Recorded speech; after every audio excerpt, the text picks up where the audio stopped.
Alright, we're basically going to finish this case. Hopefully it doesn't take another 2 hours and 13 minutes.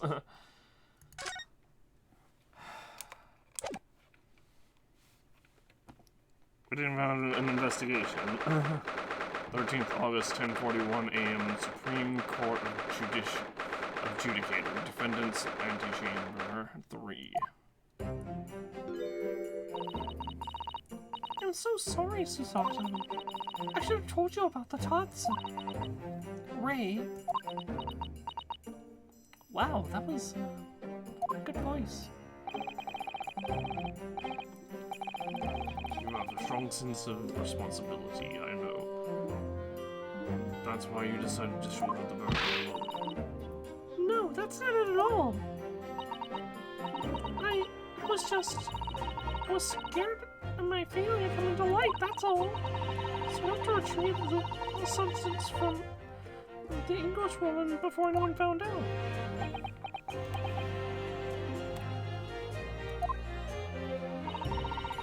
Before the trial started, do you remember what you said, Susato? That you had no doubt in your mind about my innocence, that you'd stand by me to the last? I remember. And yet I didn't deserve your trust in me. I had important details from you, Susato. I completely betrayed your faith in me.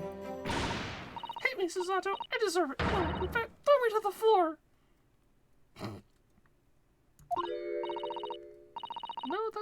No, that's too good for me as well. Drag me through the city streets. Is this a fetish, or...? I'm no better, you know. Oh? Even though in my heart I knew that you'd pull the knife from Miss Brett's bag, there was just a brief moment when, in my mind, I doubted you. Susato! I'm sorry. After I stood here and promised you that I'd stand by you and always be on your side, I betrayed your faith in me too. And as such, I failed you as a lawyer. Oh no. I think the situation has taught both of you a valuable lesson. Placing your unbridled faith in another is no easy task. Yes, Father. That fact has certainly struck home. Which is why I can see more clearly now. So, Ray? Yes? Can you find it in your heart to forgive me?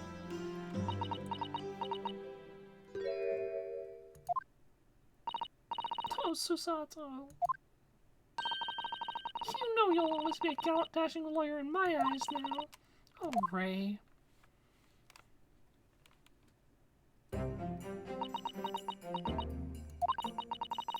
I was scared, you know, when it happened. I didn't know what was going on. The Englishwoman was sitting at the back of the hut listening to what I was saying. I know it was you who stole the poison. Well now, whatever do you mean? Whatever do you mean?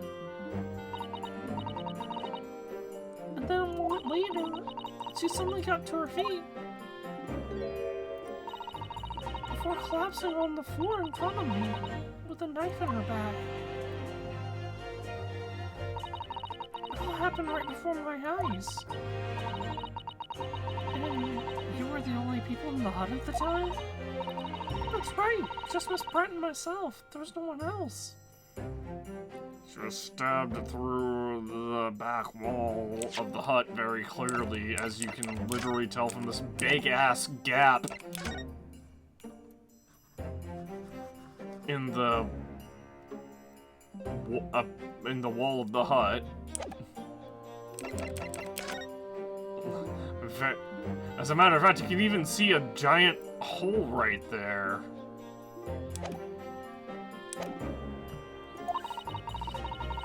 So I just don't understand how she could possibly have been stabbed like that. A great mystery indeed. I still can't believe it happened. That's why I just couldn't bring myself to speak up. It will be alright.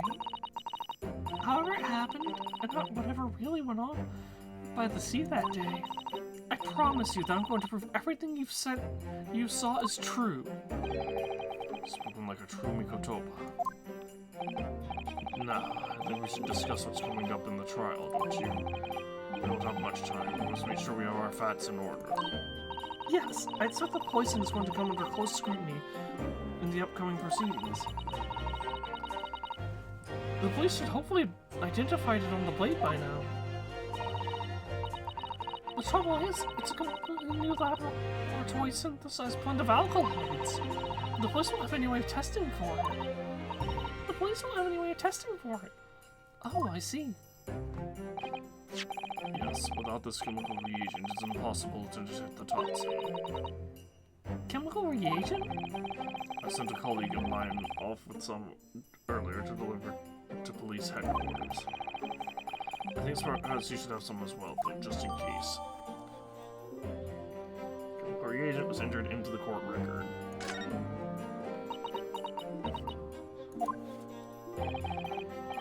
What's the matter, Susato? You're suddenly very quiet.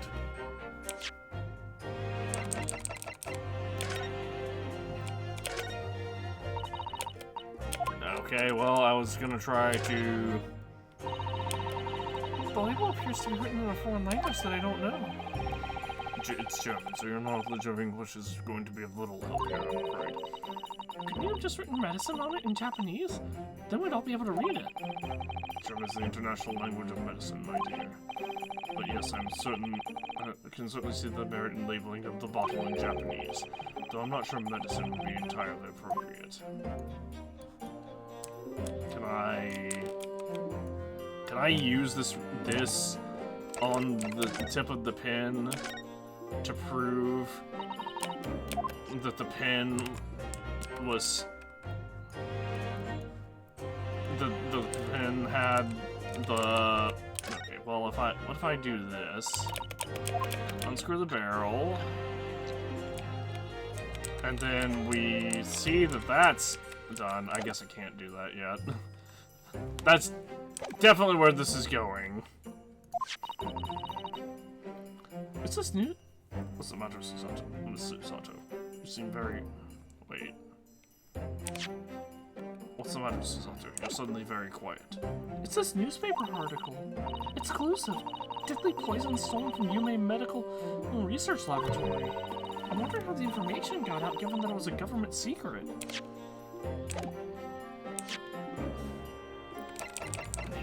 Hold on, and his last name was...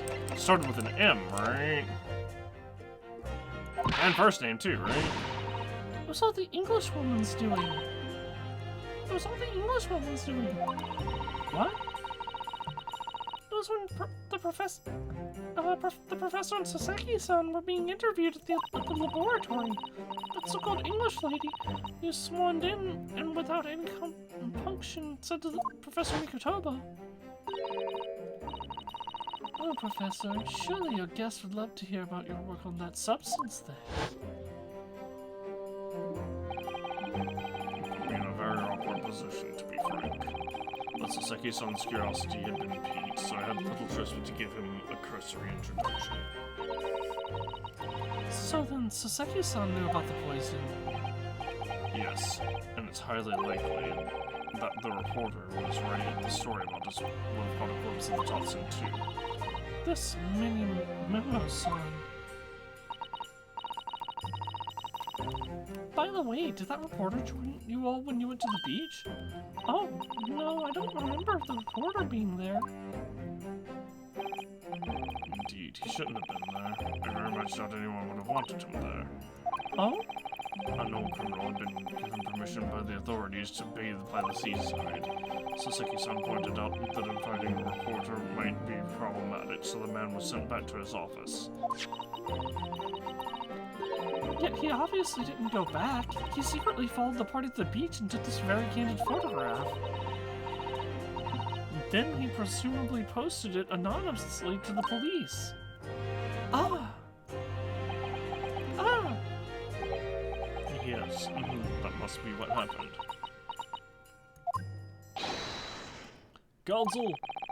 we've just heard that the new witness is now ready to testify. Trial is about to resume. Please proceed into the courtroom at once. It's time to steel ourselves once again, then. Defense Attorney Ryotaro Naruto. Yes. Ray has put her faith in me now and told me everything, so I can't let her down. I had to prove that what she's telling the court is true. I had to prove what really happened that day.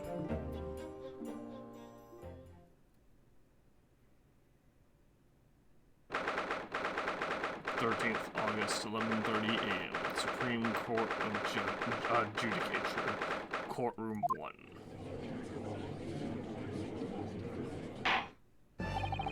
I hereby call this court to order as we reconvene to continue the trial of Ray Mimbaumi. Prosecutor Aochi, have you summoned the new witness? Before I address that question, Your Excellency, I have some very important news to share.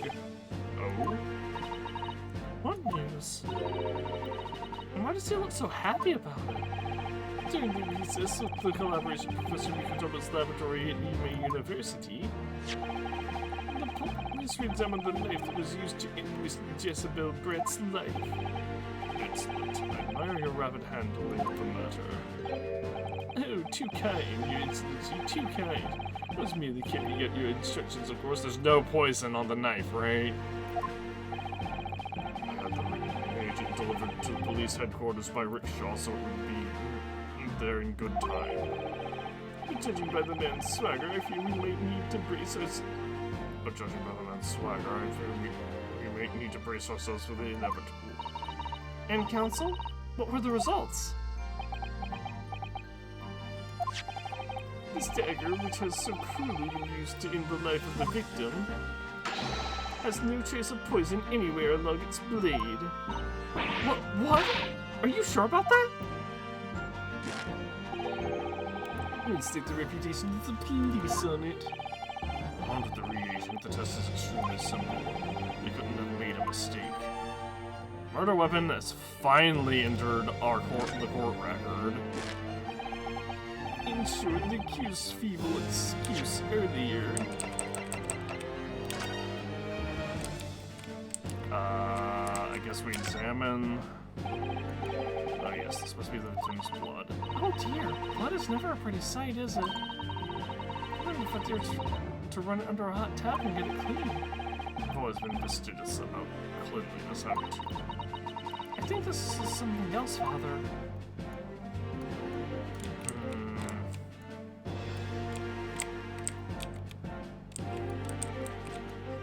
Very basic knife.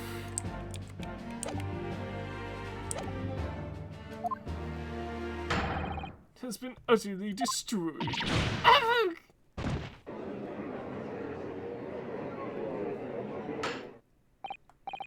Now the prosecution is ready to call the new witness.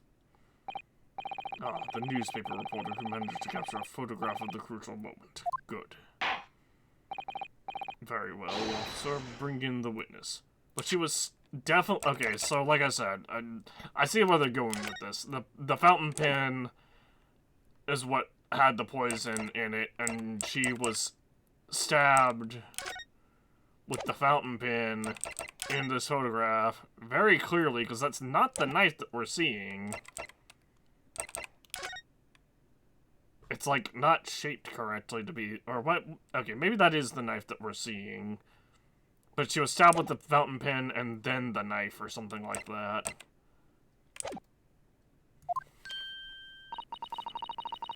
No trace of poison on the knife. But that's really the case. How could the toxin have entered the victim's body?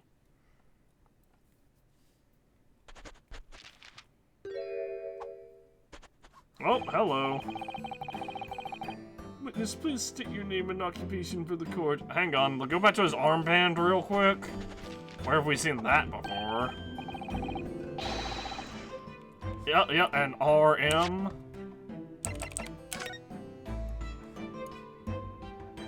Boom.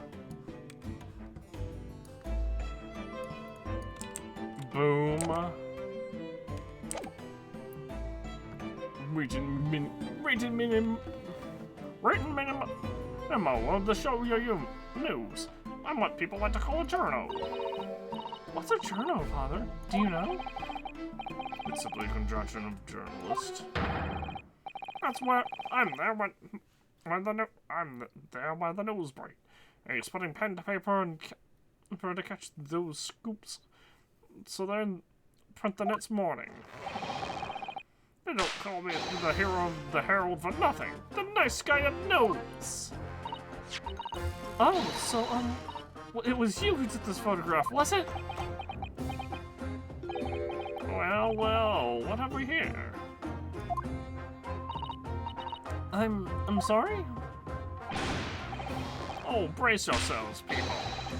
Men and memo since there's a scoop in the offing.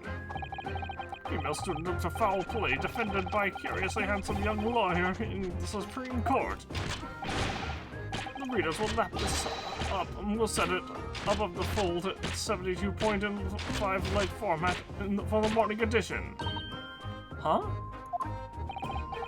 Right then, let's start with your name. Oh, it's Ryutaro Naruhodo. Next, what made you want to become a lawyer? I wanted to reform our country's legal system, I suppose. Ryutaro has suddenly become very ambitious, I see. I just borrowed Kazuma-sama's dream for a while. By the way, my name is Taketsuchi Aochi. That's Taketsuchi Aochi. The so-called Dark Horse of the Supreme Court, my objections strike fear into every defense lawyer's heart. No, the readers won't buy that.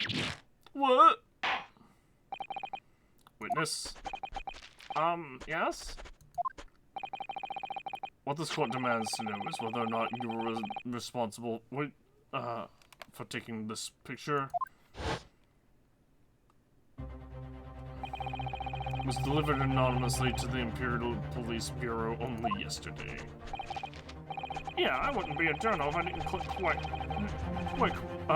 when presented with a scoop like that, now would I?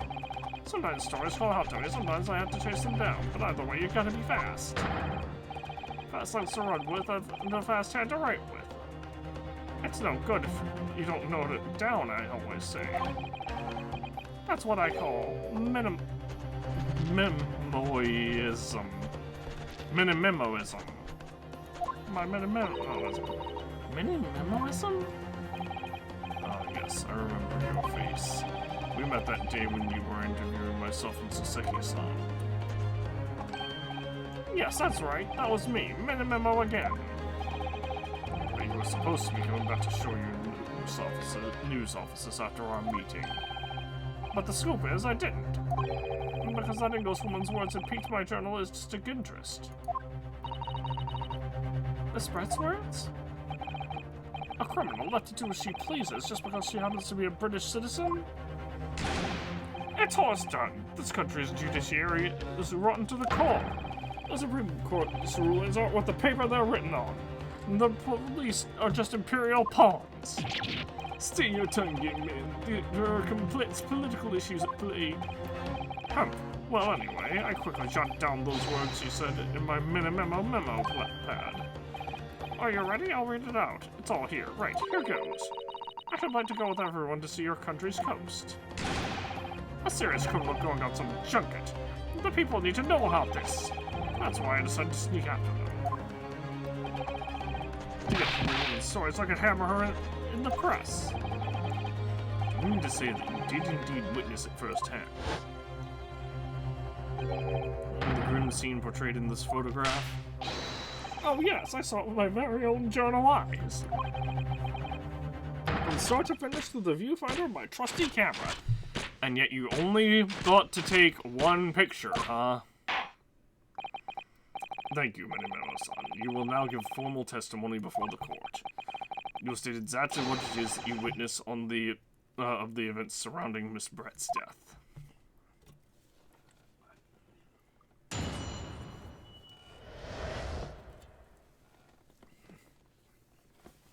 Look, I'm sorry if I don't remember the non-primary, what I would consider not core characters. Like, obviously we remember Van Zeeks, obviously we remember the judge, obviously we remember Susato, obviously we remember Susato's dad, obviously we remember Sholmes and Iris, but, like, Giselle, like, we remember, oh, this was the person that killed, Wilson. That's all we remember about her identity, because that shit, like, there's so many characters in these games, you just dump it as soon as you pull a Sholmes. As soon as the case is done, you dump that non-core shit out of your memory. The camera never lies. The beach hut was made of shoddy old reed screens, so there were plenty of gaps I could see through inside the room. The Englishwoman was sitting on a stool when the student girl came in and started arguing with her. Seconds later, the girl pulled out a knife, throwing the Englishwoman to the floor as she stabbed her in the back. A smoldering internal spirit burst into flames. Quick as a flash, I whipped out my camera ready to click. I pulled apart the one of the screens and put the lens through for a perfect shot. Read screens, you say? Right, you can see them clearly enough in that great shot I snapped. The hut walls were just screens made of coarsely woven reeds. Yes, that allows the breeze to pass through and bring some relief from the summer heat. And it was a breeze for me to put my camera through and see the whole thing from hotting up. Ignoring for the time being the appalling invasion of privacy involved, did you witness everything that happened from the moment the defendant entered the hut? Oh yes, I saw it. I saw the whole thing from start to finish. When you said that you took the photograph through a gap in one of the screens. Luckily for me, they were pretty shoddily woven. I pulled the reeds apart and thrust the lens of my camera through the gap. Would I get away with it, or would I be seen? It was the gamble of a lifetime. A tenacity of purpose that's considered admirably in a journalist, I suppose. Risk one day, run a scoop the next. That's minimalism in a nutshell. At last, it would appear we have a genuine witness to this wicked crime. Which means you better save the game again. Player.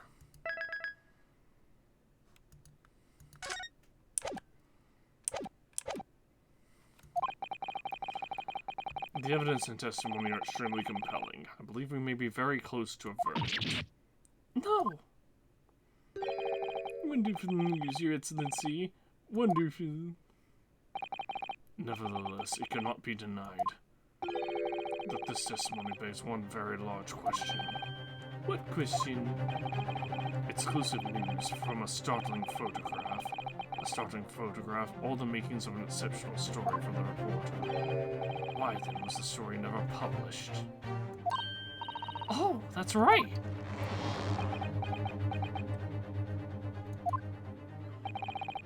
It seems clear to me that there are circumstances at play that are yet to be understood. More pathetic excuses. Very well then, counsel. Proceed with your cross-examination. Dude, honestly, I would be down for a duel game where unbeknownst to Ryonosuke, he and Susato kind of work together to uncover some, like, massive conspiracy. Yes, Your Excellency. There's more to this report than meets the eye. He's keeping something about this case very close to his chest.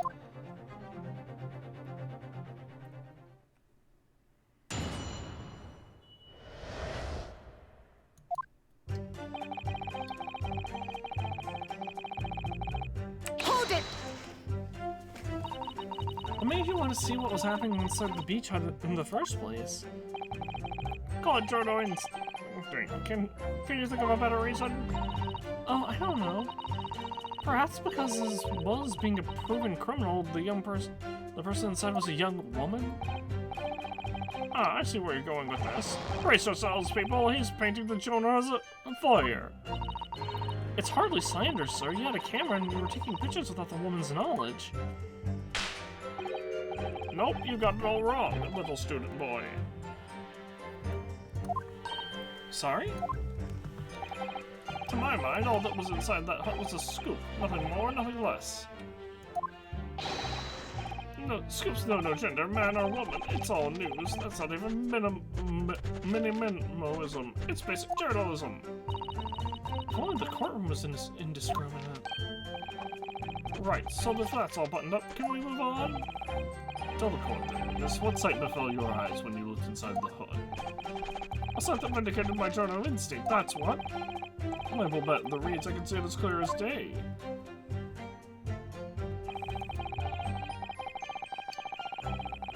Hold it! So you actually saw Membami on entering the hut? Yep, and she was raging like my journal's spirit. And the argument you mentioned, what was that about exactly? You stole it. You stole it. I didn't steal it. That kind of thing. Talking about the poison, I suppose. The student girl walked right up to the English woman and really started laying into her. I mean, if she'd laid into her anymore, there would have been eggs. The man should have been an author. His descriptive talents are wasted on journals. But the students ran to his full on deaf ears like a Japanese person listening to English for the first time. You really ought to work on his similes first, though, to be honest. Anyway, the point is that that woman in the dock was mightily angry. And her temper finally got to the better of her, it seems. Dear me. Which was the climactic moment that I caught on film. She pulled out a knife, throwing the English woman to the floor, and she stabbed her in the back.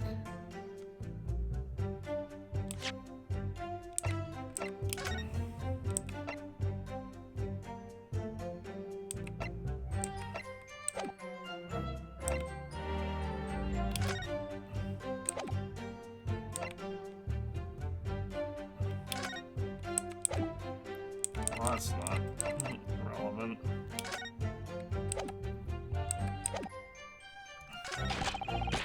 Oops,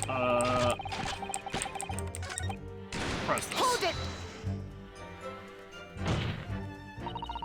Do you swear before this court that you actually saw the precise moment when the stabbing took place?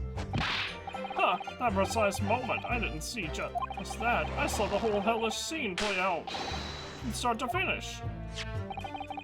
I have here a simple plan of the beach hut. Oh, this is gonna be important. Perhaps you could use it to explain to the court exactly what you witnessed.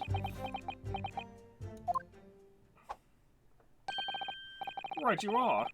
It's all here in my memo pad. When I first peered into the hut, I'm sure that the English woman was on this stool at the back of the hut here. Yes, the accused's own testimony confirmed that. She just sat at the back of the hut, smiling sweetly, is what I have noted down. It's my turn to testify now. Try not to interrupt. Then the next moment, as I was watching, the evil student girl entered the hut. After a while, the pair of them ended up in the middle of the hut, arguing furiously. The English woman went for the student, but the girl dodged out of the way.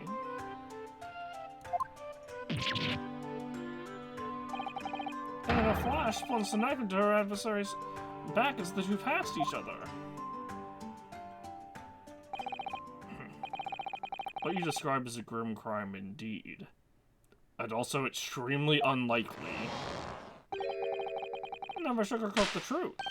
And that's what minimalism says. Okay, beach hut plan has been added to the court record. By the way, Minimoto-san.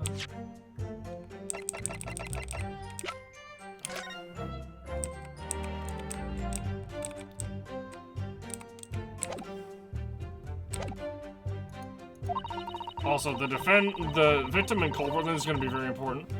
Whilst you Excuse me. Jeez. Whilst you were watching that terrible scene unfold before your eyes, the gap in the screen, did it not occur to you to try to prevent the tragedy rather than capture it on film? Journalists have to be observers. We can't get involved. That's all right. Resolution to 10. So you didn't converse with Miss Brett at all? Obviously not.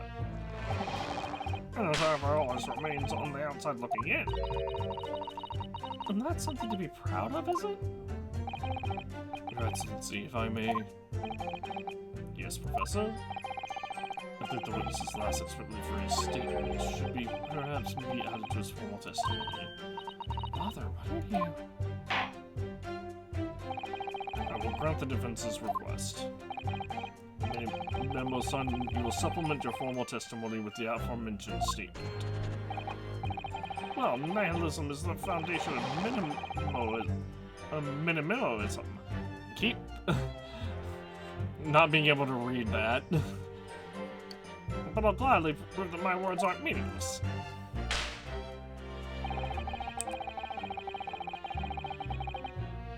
He never once set foot...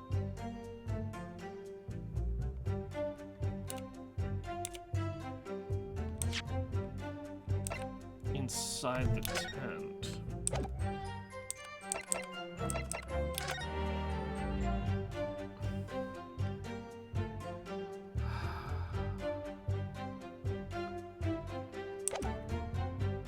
I don't know, that's not relevant right now, right?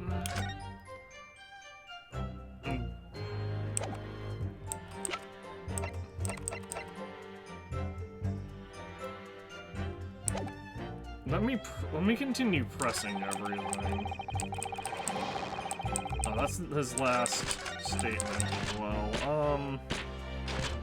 Let me continue pressing. The reason being, I'd love to present just the pin. But with how this game works, I'm certain there is a bunch of flags and stuff under the hood that I haven't checked off. Hold it! The court is fully aware of your desire to capture the incident on film, I'm sure. But why then did you choose to post the photograph anonymously to the police?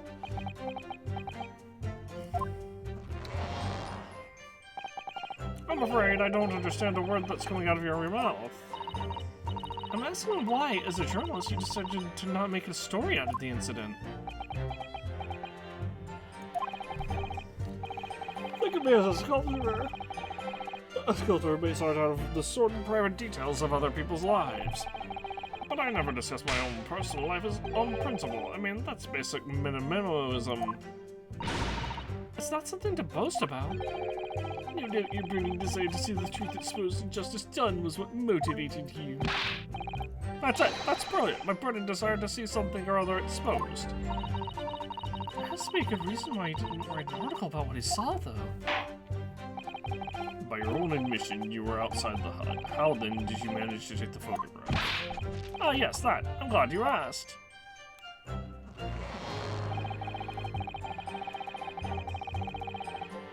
Hold it! But the two women inside didn't notice? Huh, obviously not. If they had, where would I be right now? In jail, that's where. Which you'd think would make you reflect on what you were doing. No, a journalist's job is to collect little snippets of life as unobtrusively as possible. Leave nothing but footprints, take nothing but photos. Yes, that's spot on.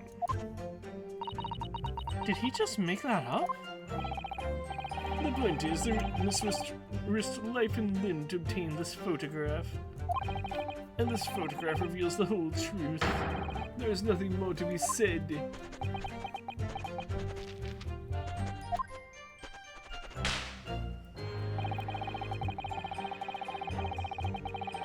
Hold it! Really? You didn't set foot inside the hut at all? You're quite sure about that? I think you may have the wrong impression of me. We're talking about a murder scene here, and my nerves were stretched to the breaking point already. Oh, I see. You were scared? Maybe I did have the wrong impression of you, yes. That was all I could do to stifle a scream and hold my hand steady enough to snap the shot. You really should have summoned help before thinking of your camera. Metamemoism and humanism don't always agree.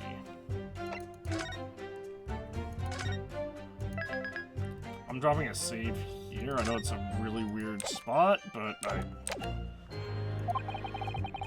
I think what we're supposed to do, and most of the time in those instances, metamemoism comes out on top. I think what we're supposed to do is we're supposed to present the pin and be like, oh, look at his armband, look at this thing on the pin. As a sculptor of stories, I sometimes have to be cruel for my art. Yes, that's spot on. Surely he's making all this up. Okay, Williams just spied the whole affair from start to finish. If true, his testimony is devastating. But it does seem as though he's holding something back, doesn't it? If that's how you feel, it's just that you trust your instincts and press him on everything he said. Which you've no doubt seen many times before in your role as judicial assistant. Yes, I have. I've seen witnesses like this pressed often. I know exactly what to do. Alright. Yeah, here we go. Alright. I'm gonna save again. Because these games can get really weird with flags for presenting stuff. Case in point, final thing of the last trial where I had to present the cat flap-o-matic instead of the picture that fucking showed that the peephole in the door wasn't there when the crime was committed. Let's present the pen. Objection! Minamino-san, until now I've had a firm belief that newspapers are in the business of uncovering and publishing the truth. You're spot on there. The press doesn't lie, which is why I'm proud to wear the emblem of the Shoyo You News on my arm.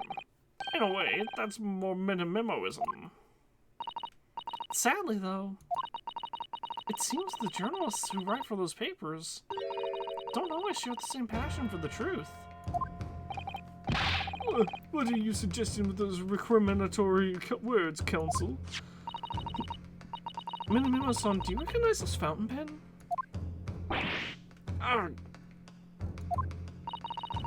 This pen was found at the scene of Miss Brett's death. In fact, the murdered victim was grasping it in her hand as she died. What are you? If you look at the barrel of the pen, you'll notice that its owner's initials are engraved there. R.M. Yes, thank you for bringing that up, Counsel. The initials of the accused remember me. Do I have this? It's also right in memo. Is it a coincidence, I wonder, that your initials are also R.M.? No. Right in Minamimo, R.M. That's horse dung. Can't you see? I'm one of the central tenets of minimalism is being a pencil user. Aside from, aside from the ink on your hand.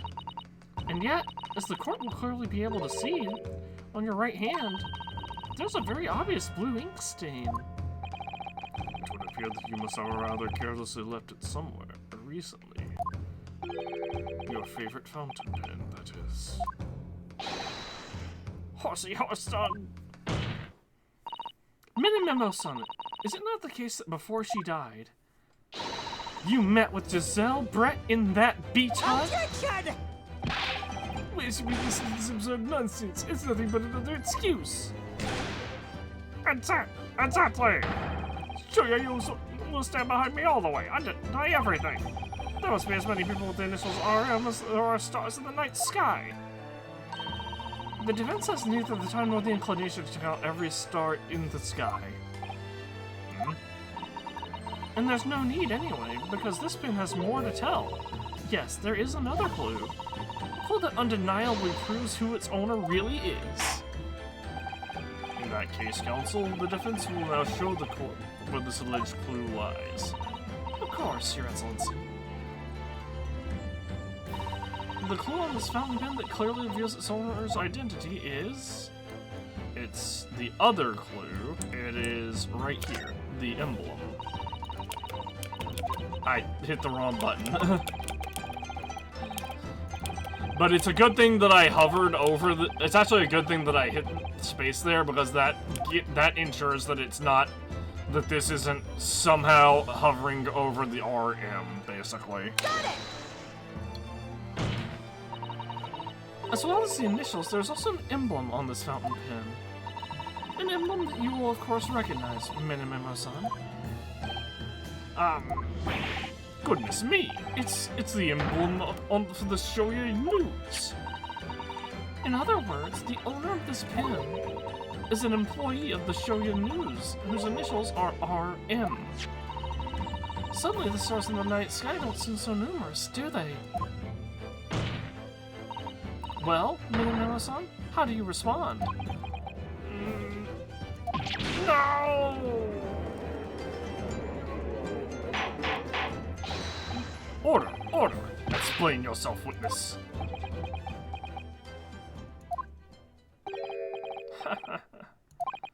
So, this is how the mighty Supreme Court works, is it? Using coercive tactics to have well-meaning citizens reveal harmless secrets. I've used nothing but honest tactics. Alright then, fine. I won't try to hide it anymore. Yes, not long before that grim tragedy unfolded, I, a Shoya News reporter on behalf of the public, conducted an interview with the Englishwoman.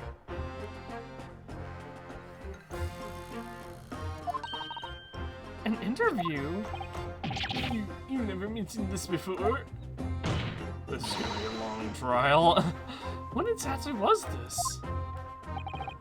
As I said, it was before that evil little student girl showed her face in the hut.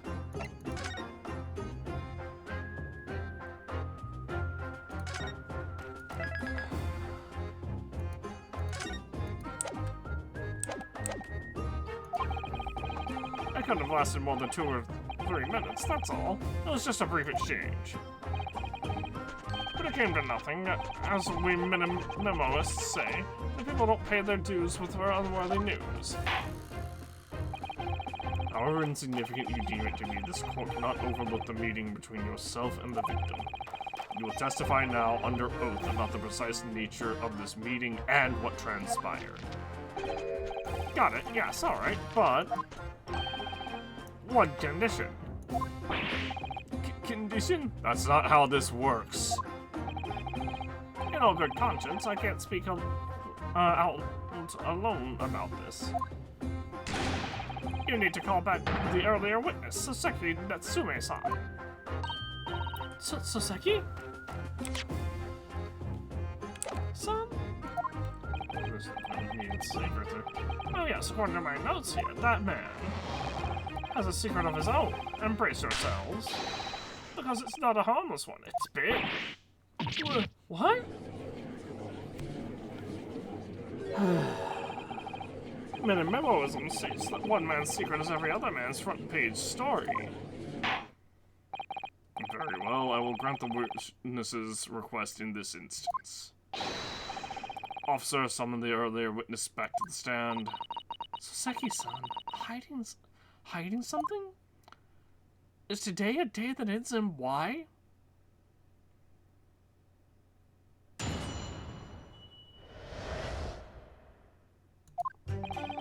I asked the Englishwoman for an interview, but she declined, so I left the hut without making a fuss.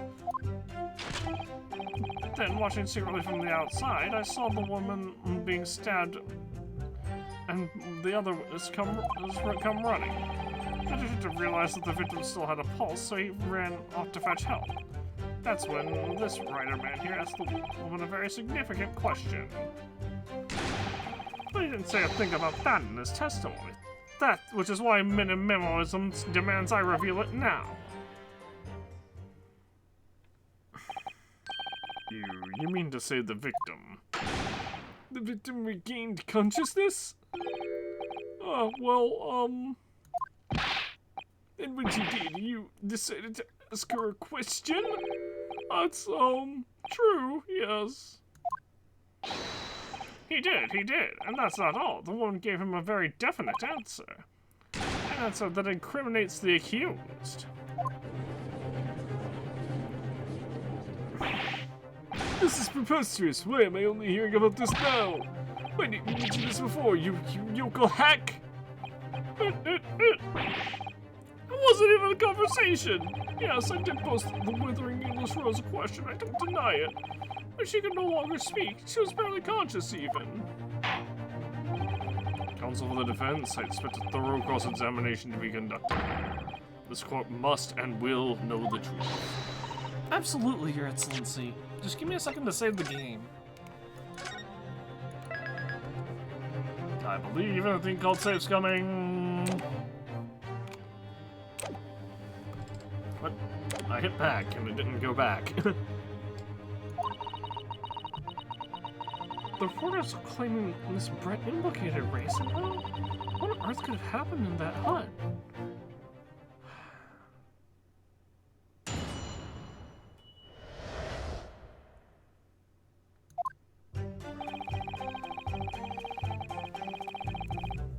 Hold it! You asked her for an interview, you say?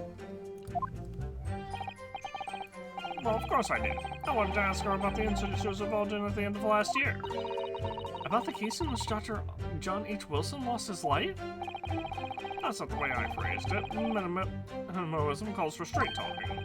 Why did you murder Dr. Wilson, is how I put it to her. Yes, that sort of talking is as straight as a ruler. Ask every question if you're asking for a menu in a restaurant. I say, it's the best way. A veteran at the paper taught me that. And how did Miss Brett answer? With one simple phrase. Mystery is a woman's charm. Whew, that told me. So I waltzed right out of there. Really? Still, that doesn't quite seem to fit together. Leave every room as if you're waltzing in a dance hall. All I say, it's the best way.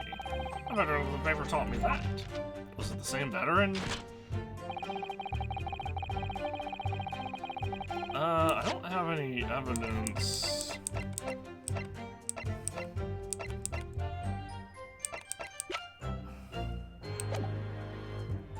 To suggest that he didn't Hold it!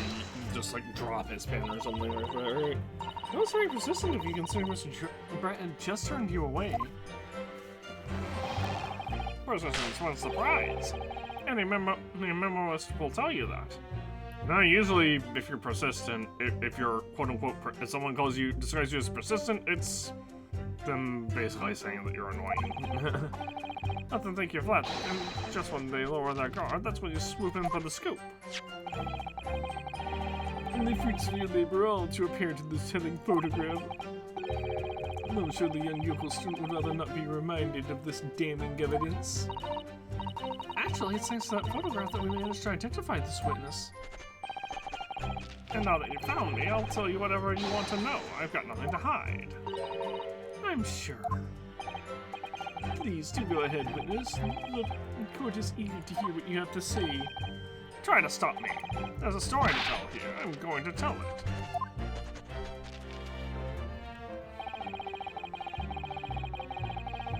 Hold it!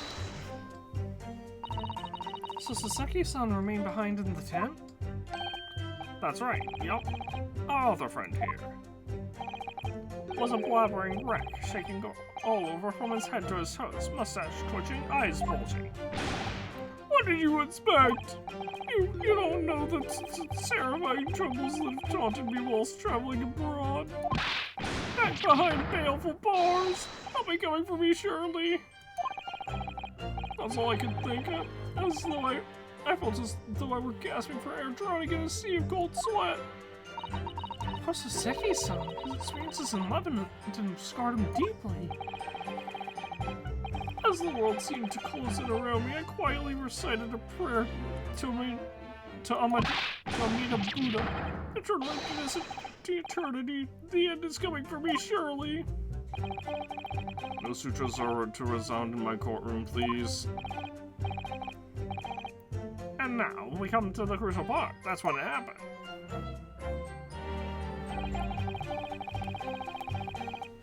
Hold it! Very significant question. What question? What exactly did he say? Well, now, you shouldn't hear that from the horse's mouth, I think. Don't you, Mr. Rider Man? Out with it, you Yoko hack! Hack! What did you say to her? What did you say to the dying Englishwoman? Well, in truth, I've been catching crabs at the water's edge and building sandcastles, you see. Well, the seaside is a place to be at leisure, I suppose, even for a grown man. But then all of a sudden, from that little beach hut, a young girl's panic-stricken cries for help pierced the air. Ray! I ran up to the beach to see what was happening, to find the defendant leaning over the collapsed woman. As soon as Inspector Hasanaga saw Miss Brett on the ground, he sprinted off to get help. And then, just a moment later, I heard a faint moan. A moan from the dead Englishwoman. I nearly jumped out of my skin! But what did you ask her, Soseki-san? I asked her, who did this to you? Don't protract this any longer. How did the woman respond? She didn't! She said nothing in response! But...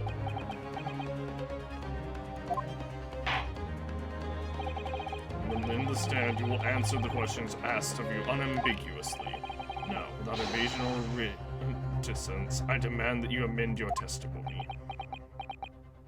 I will!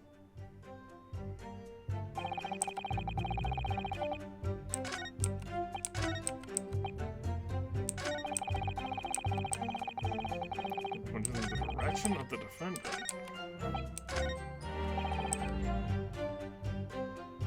Hold it! So you tried to find out who the culprit was? He who asks a question is a fool for a minute. He who does not remains a fool forever. Having been labeled as a criminal twice during my time in Great Britain, I was quick to make up my mind twice. Better to be a fool for a minute than remain a fool in prison forever. However, you've indicated that the victim failed to respond, is that correct? I know why. I know why the Englishwoman said nothing. She was ignoring me because of my open mustache, because I'm Japanese. Oh dear, Soseki-san has really developed a dislike for the English, it seems. I read the report in honest time in Great Britain. I can't say I'm surprised at his xenophobia. But the Englishwoman didn't ignore you at all, did she, Mr. Writer Man? Well, yes. Alright, she did respond in a manner of speaking, I suppose. She just lifted a trembling finger and pointed in the direction Hold it! of the defendant. Miss Brett pointed a finger at the defendant? No, in her direction, which is very...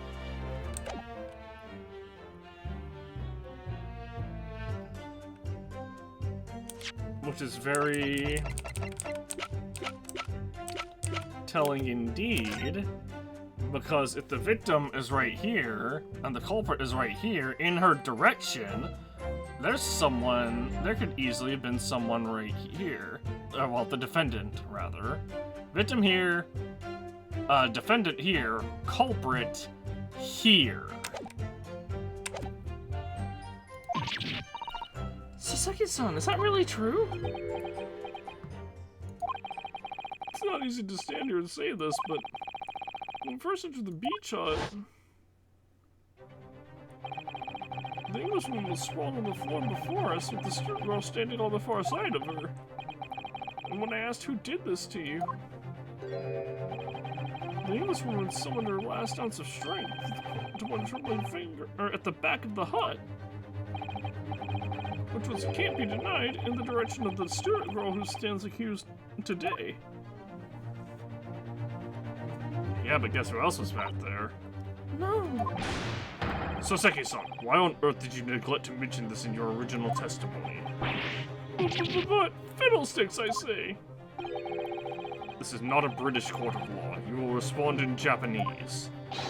Yes, of course, the English woman did point her, finger towards the back of the hut, but I was trembling, and she was trembling, and everything was a blur.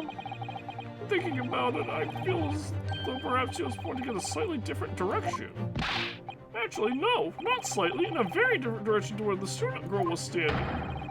Just somewhere at the back of the hut where nobody was standing at all. You mean that your memory of events and the direction in which the victim was pointing are both unclear? Yes, that's it, unclear. I'm very, very unclear. Objection! Your Excellency, surely this proves the matter beyond all reasonable doubt. Yes, the woman may have barely been conscious, and yes, perhaps her finger wavered slightly. But there can be no doubt that this woman was an attempt by the victim to confirm the identity of her assailant. Why? Because, as the court can see, there was no one other than the accused in the direction the victim was pointing. It is now abundantly clear that no one besides the accused could have possibly committed this crime. Objection! I am inclined to agree. In the absence of any credible argument to the contrary, I believe we can now conclude this trial. No! No! The headline is writing itself. Lawyer's hopes dashed, and 92 points across the whole page. We'll do an extra edition. This is a serious blow, Susato. Unless we're able to identify the true culprit and substantiate our claim with evidence. Which means time to drop another save.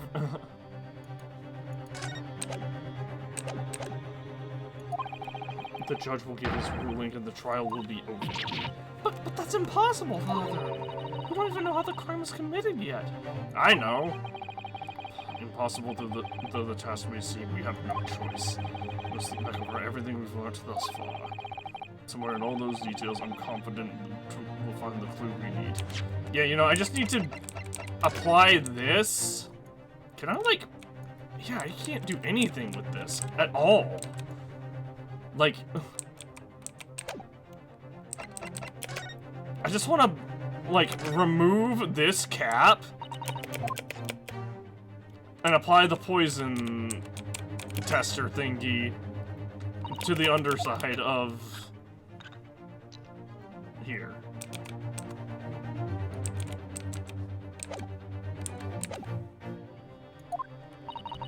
Ray gave us her account of how the events unfolded in the defendant's antechamber before the trial resumed. She told us what happened at the precise moment Miss Brett was killed. The Englishwoman was sitting at the back of the hut listening to what I was saying. And then a moment later, she suddenly got up to her feet. Before collapsing on the floor in front of me, with a knife in her back. How can Miss Brett have been stabbed in the back with in a beach hut that was empty but for herself and Ray? Somewhere amid the information we've gathered so far, there must be an answer to that question. I take it then the defense has nothing further to add? So the gallant Yoko students finally runs out. Yoko students finally runs out. I can't say I'm impressed. In that case, I'm ready to deliver my final verdict on this matter. This is a crucial turning point now. If I can't establish what really happened, it's over. Where was the real culprit hiding? And how did he or she stab the victim? I know how. Objection!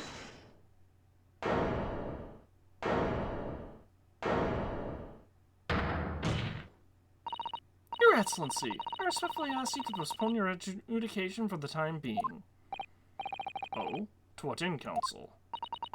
The defense would like to present to the court with an alternative theory. An alternative theory that can explain to whom the victim was actually trying to implicate with her dying gesture. Objection! alternative theory. Heh, none exists. Objection! There was someone else present at the scene who could have committed this crime. What? And the victim, Miss Brett, tried to reveal who it was to those around her at the time. Unfortunately, she suffered a punctured lung, and was poisoned, so couldn't do so. By mustering all her remaining strength and pointing a trembling finger in the killer's direction. This is fiction, fantasy. Very well. As you seem so sure of yourself, Counsel, I am prepared to hear your alternative theory. So, young Ryutaro Naruhodo. Yes, Your Excellency? You will present your latest theory to the court by means of this plan. At the moment the victim was stabbed, where exactly are you proposing the culprit was concealed? Right here. Take that! Naruhodo-san would never give up, and I'm a Naruhodo now. The true culprit who fatally stabbed Miss Brett was concealed in this location here. Are you mad, Counsel? You're suggesting the culprit was outside the hut. What? Order, order, order! My student lawyer, but the student lawyer Naruhodo's on this quiet. That makes no sense at all. You just went out the exact spot where I was hiding to get my scoop snap. But I didn't see any such suspicious individuals loitering about, I can swear to that. Obviously, if the culprit had been outside the hut, there's no way that he or she could have stabbed the victim who was inside the hut. Actually, Prosecutor Aochi, there is a way. And, in point of fact, the defense can provide evidence strongly suggesting that is precisely the way Miss Brett was killed. You're bluffing. You're bluffing. The defense's assertion is clearly too fantastical for the court to comprehend. You will need to give us more guidance, Counsel. What piece of evidence corroborates your theory that the victim was stabbed from outside the hut?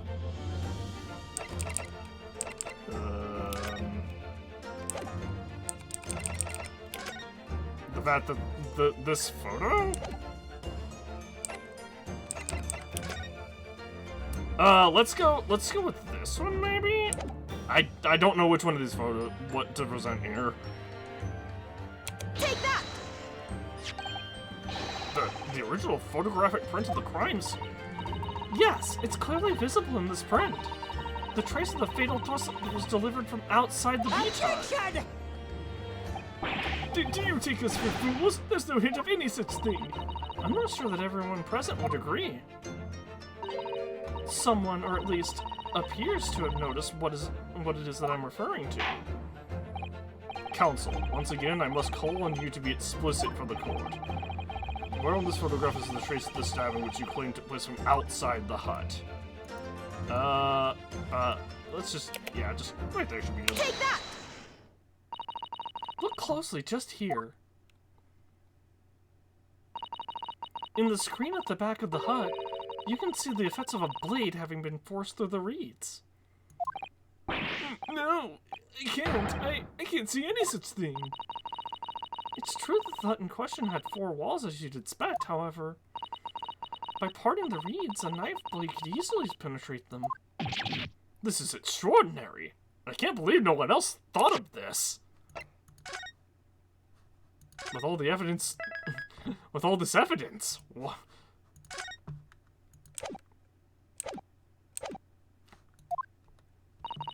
Yes. The true culprit who actually stabbed the victim from outside the beach hut. Oh. And of everyone present at the scene, there's only one person who could have done that. The one person who was directly outside the hut when Miss Brett was killed. Right in Memo-san. It could have only have been you. No! Objection! This preposterous idea leaves me almost speechless. Just look at the photograph again. The victim lies almost exactly in the center of the beach hut, does she not? We had to assume as part of this partial scenario that the assailant was a knife thrower? Objection! Are we to assume? No, of course not. We're not? If you recall the testimony about the defendant before the events before the victim of the defendant about the events just before the victim's death. Excuse me.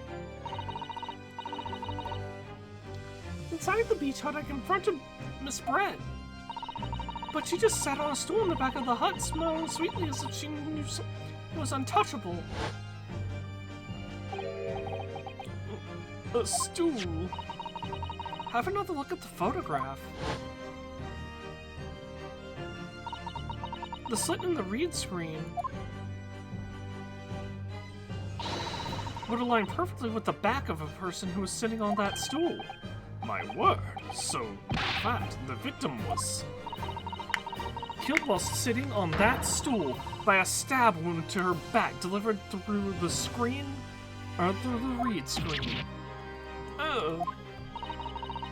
Having been attacked, Miss Brett rose to her feet instinctively, but then, unable to speak, she collapsed on the floor in the middle of the hut, before the defendant Mbami's appalled eyes. And that, Your Excellency, is the truth of what happened on the beach that day.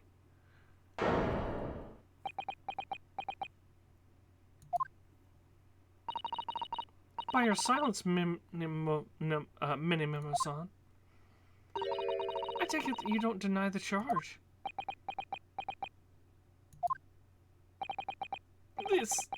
This is absurd! That will do. It would appear as if we have a tacit admission of guilt from the witness. And now we have to...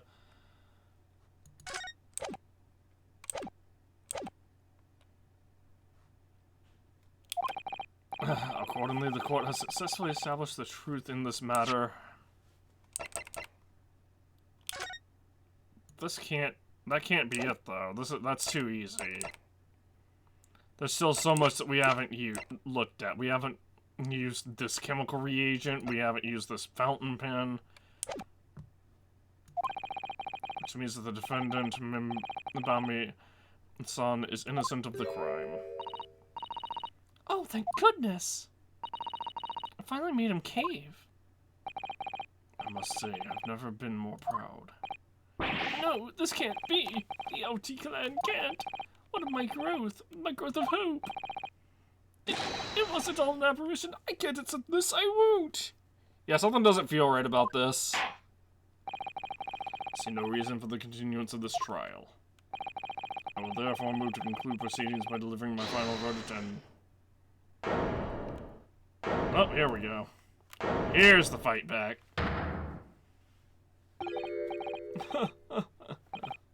Well, this is all very convenient. This is how the highest court in our mighty empire delivers justice, is it? Suppressing well-meaning citizens' freedom to speak and branding them as criminals. But we've established that the victim was stabbed from the outside the hut through the read screen walls. And no one but you was in the place at the time to have had his hand on the hilt of the blade.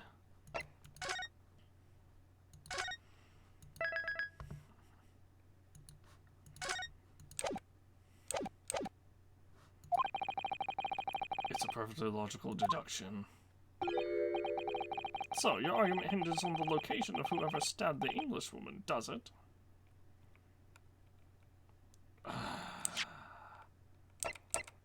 He's gonna say, oh, I wasn't right there, fucking, even though he just admitted to, he's gonna be like, oh, I was over here, even though he just fucking admitted to being right there.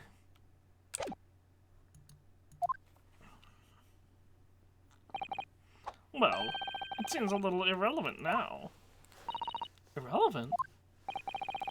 Where she was stabbed, how she was stabbed, it doesn't matter. I mean, whether she was stabbed at all makes no difference if you think about it.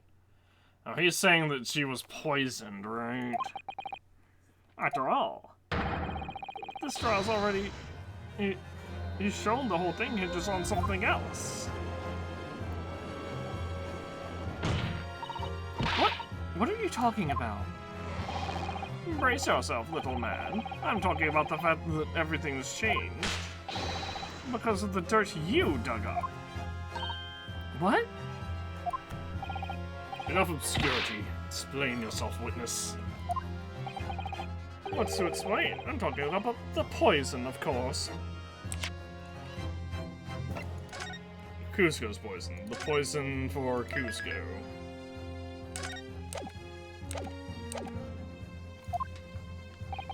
The poison? Let's ask the professor for a comment on the situation, shall we? I understand that a deadly poison you were developed was stolen from your laboratory, correct? And it's been shown that this poison was administered to the victim, Miss Brett, is that right? I mean, nothing definitively proved that the poison was administered to the victim. I think that's correct. The unusual constriction of the victim's pupils are a sure sign that this particular poison was used. Oh, okay. Never mind, then. I see. So that, presumably, that means that the victim already had poison in her body before she was stabbed. Ah! Given that her pupils were clearly constricted, it seems highly likely, yes. If she'd been dead already, the poison could not have circulated in her blood.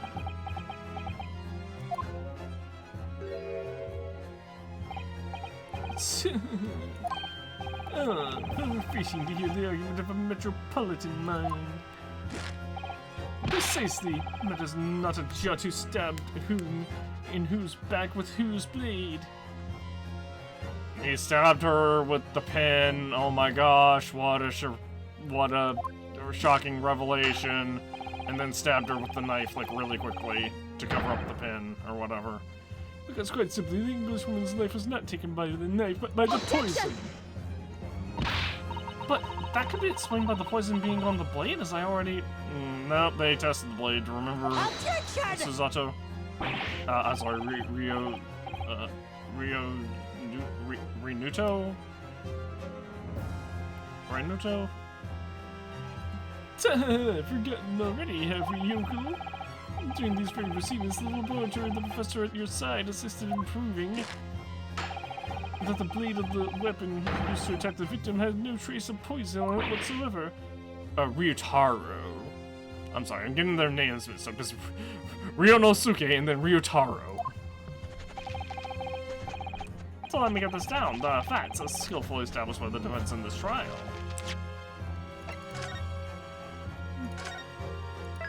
Gee. What could be the alternative way of administering a deadly poison by a journalist who has a fountain pen?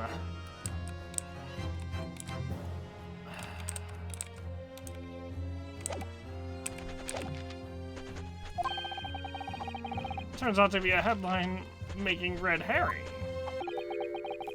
Is that about right?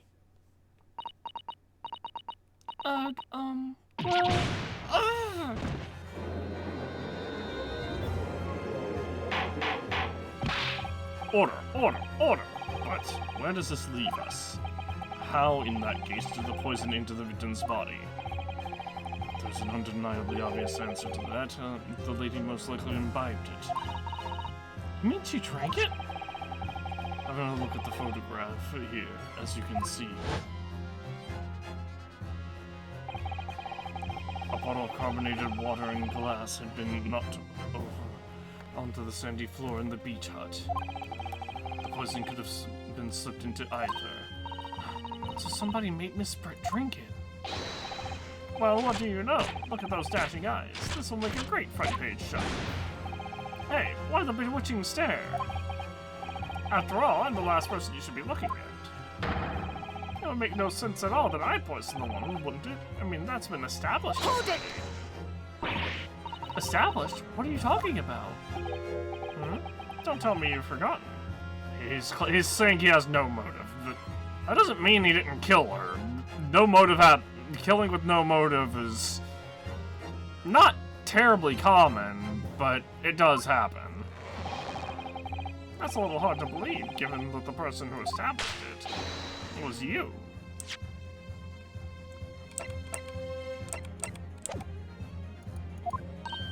Me? What on earth does he mean? Wait, what does he mean?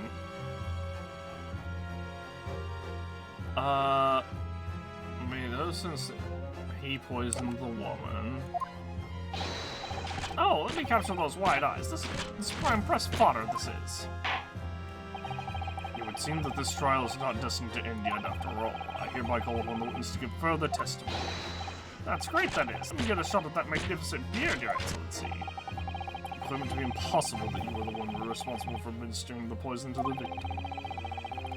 You explain your, to the court in your testimony the basis upon which you make such a claim. I'm a journal and I'm a man. I've never tried to run or hide from anything in my life. And I'm not about to start now, because that's minimalism. For a brief moment, I thought I'd illuminated the truth, but it's slipped right back into obscurity again. Just where is this trial going to take us now? It's going to take us to using the reagent to identify poison on the pen and then being like, oh, well, he just stabbed her in the back with the pen and then slipped the knife into her. Like or maybe at the same time, basically. Oh yes, I stabbed the Englishwoman. And it's that very fact that proves I'm innocent. Because why would I have bothered to stab the woman if I'd already poisoned her? To cover up the fact that you poisoned her? Cover up cause of death. When I heard the student and girl and that pompous English murderer arguing, it got my goat. At the court, it's worth going to punish Brett for what she did. And someone else would have to see justice done. So you admit it then? That everything that happened as I described? That you were the one who stabbed Miss Brett in the back through the read screen? You can blame this miserable country of ours. A country that bows to the pressure of foreign powers and its murderers walk free. What kind of future can a country like that have? That's why I did it. I did what our pathetic leaders didn't have the guts to do. Slap bang in the middle of the charming lady's back. I plunged the blade of sweet justice right in there.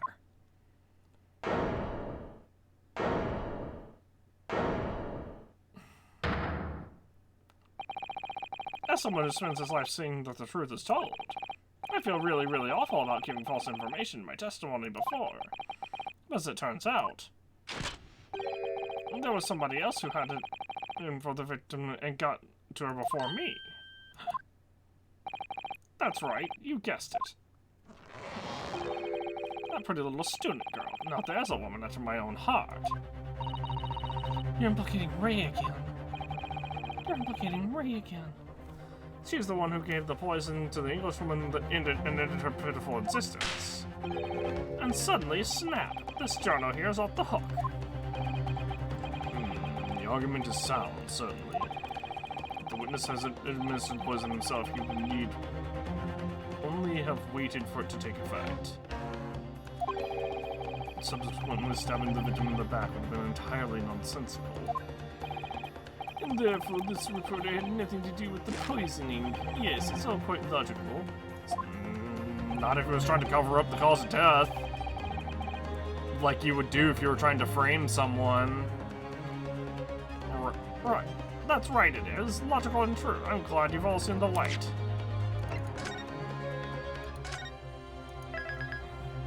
Also, it's really funny to me that there's a silhouette of Ryunosuke here, even though we're playing as Susato. Justice at last. This is unbelievable. After I made so much progress in proving his guilt, is he going to get away with it now?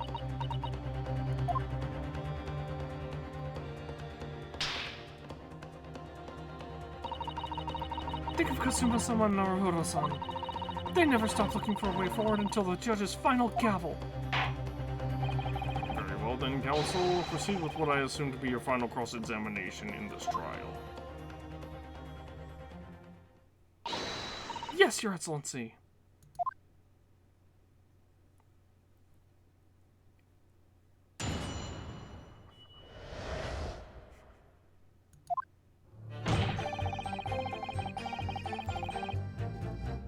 Hold it! So you admit you had murderous intentions toward Miss Brett, then? Ha! The woman's very existence offended my sense of justice. Your sense of this one is some sort of righteous indignation? She was pure evil, a cold-blooded killer who committed murder right here on our Empire's soil. But did that good-for-nothing government do anything? Not a chance, so I had to step in. Fly the flag of justice, put things right for the people. Yes, it was my civic duty. That's what drove me to do it. So, in summary, murderous intentions, then? Whatever you want to call it, the point is this. That Englishwoman was a blight. So I had to do what was right for society.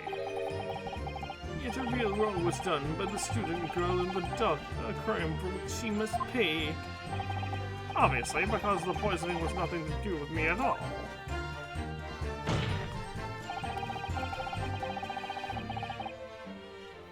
Hold it!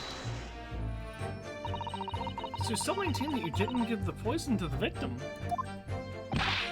Obviously, that'd be like putting a belt on your trousers when you were already wearing braces. It was like these. The accused administered the poison, following which the witness stabbed the victim. An unforgivable accident, certainly, but not one of murder. That crime rests on the accused's shoulders. That is how the law works, you see, Yokel. Who knows, maybe you may even learn something here today. 2 consecutive attempts on her life in the space of minutes. Quite a day for the victim.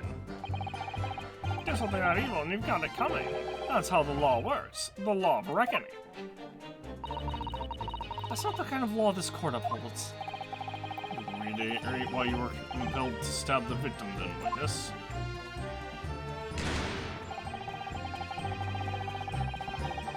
Hold it! What exactly were they arguing about? About what happened to that restaurant 9 months ago, that's what. This girl was laying into the Englishwoman for killing her beloved mentor, Dr. Wilson. Yes, John H. Wilson. Professor of Harvard Medicine, invited here from England by Professor Miko Topin, no less. Right, but the Englishwoman just jeered.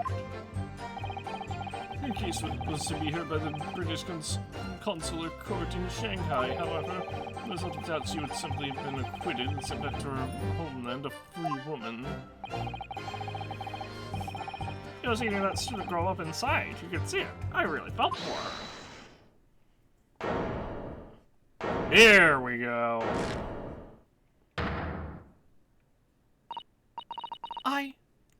I can't. I can't stand here and listen to this tripe.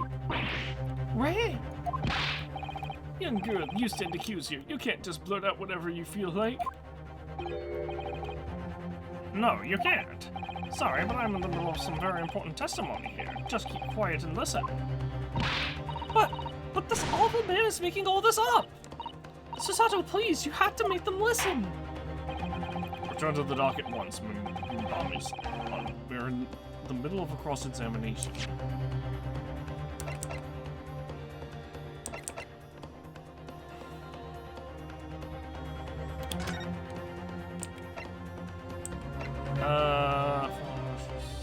Deadly poison.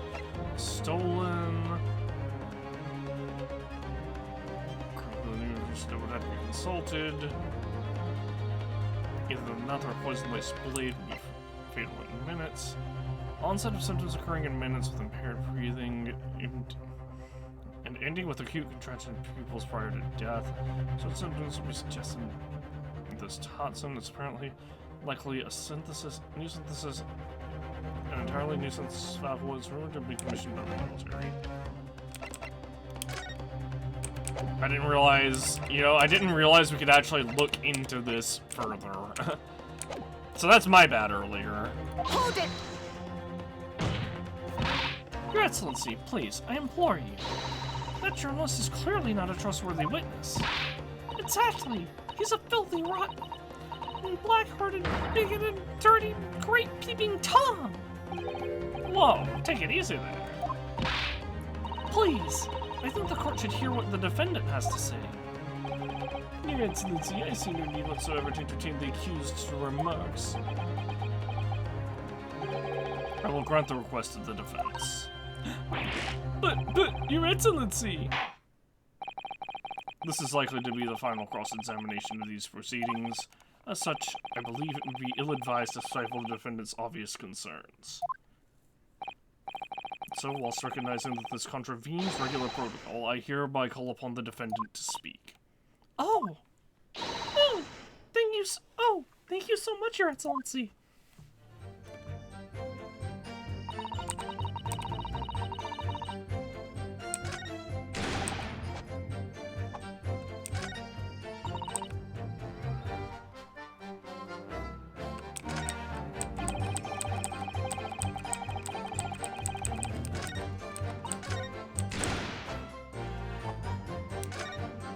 Nothing to do with Dr. Hold Wilson. They were discussing the poison. The stolen poison that killed the victim, you mean? I suspected her of being the one to steal it. I mean, just think about how she killed Dr. Wilson. That's true. Additionally, Miss Brett certainly had knowledge of the new poison. But surely it would be no easy task to steal a highly secret toxin developed for the new government.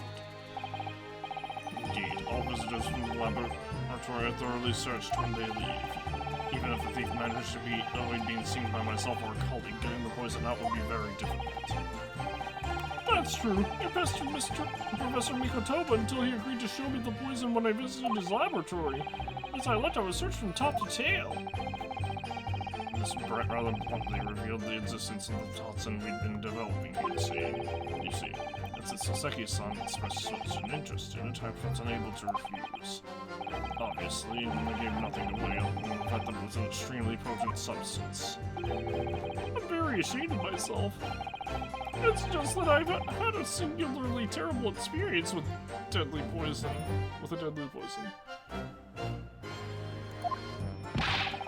I wanted to look my old enemy in the eye. Surely you can understand that.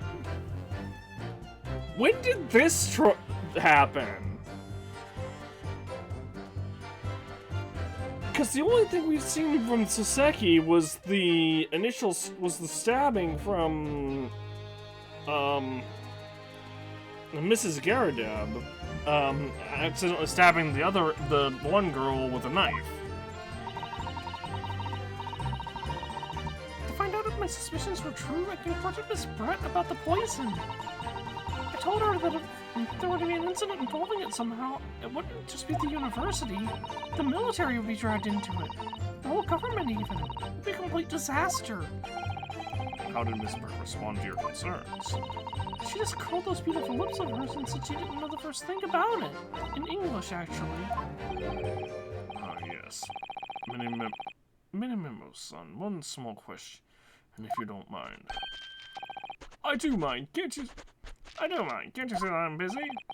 Clearly, you were outside the beach hut listening in whilst the defendant and Miss Brett were conversing. Presumably, then, it was you who wrote this article about what you'd heard?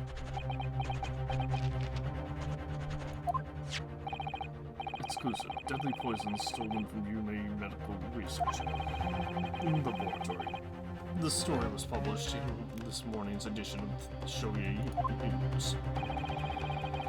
The details are too accurate for it to have been written by anyone else. Sorry, I don't know what you're talking about. Yes, look at this! The entire article! It's almost exactly what I said to Miss Brett, word for word! Well, Minimimo-san?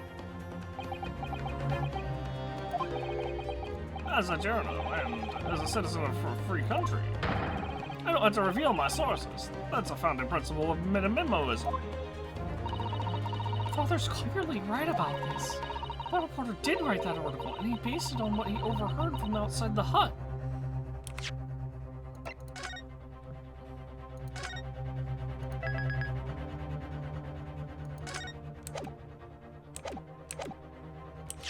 I don't think I have evidence that can confirm that, right?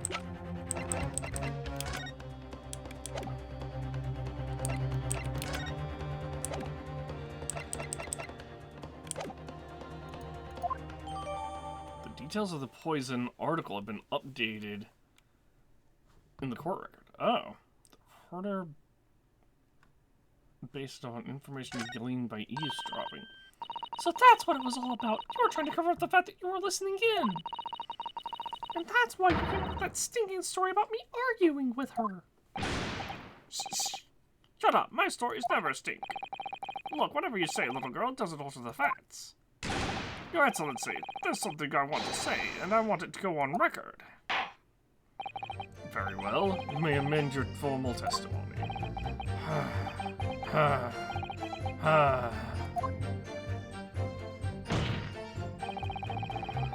If you poison someone, there'd be no reason for them to go and stab them as well.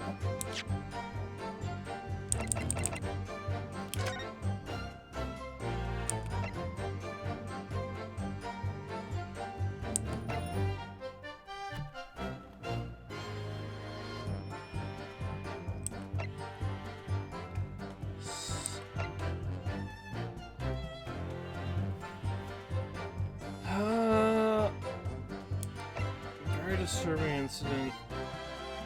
The mouth or wound from poison. Current methods cannot detect the chemical. The university would have to be consulted.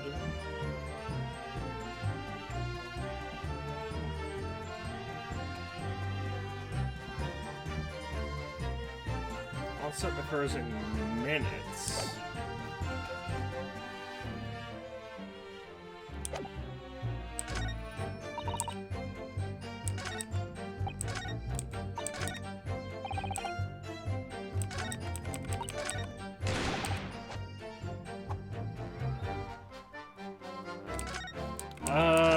I'm gonna press here, I guess? I don't actually know,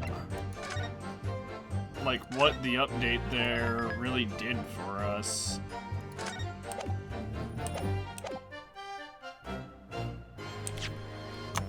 But it still doesn't give us a way to be like... Because apparently, because I'm assuming it still doesn't give us a way to...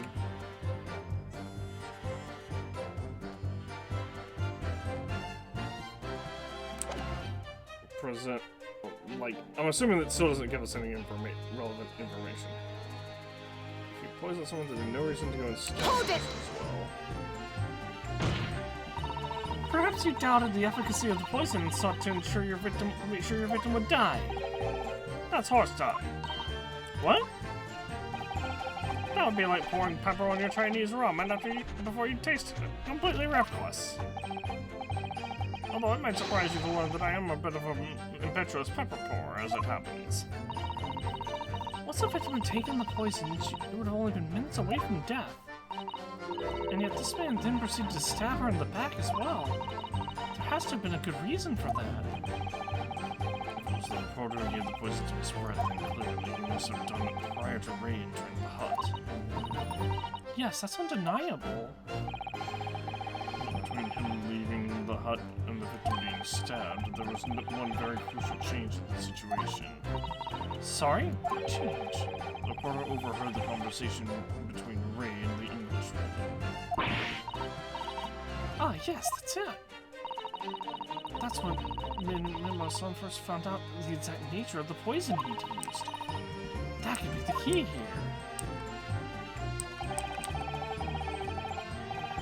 If the victim had unwillingly taken the poison already, the reporter would have had no reason to stab her. Okay, that's what it is. I needed to present the article there, where he was like, oh, there's no reason for me to stab her.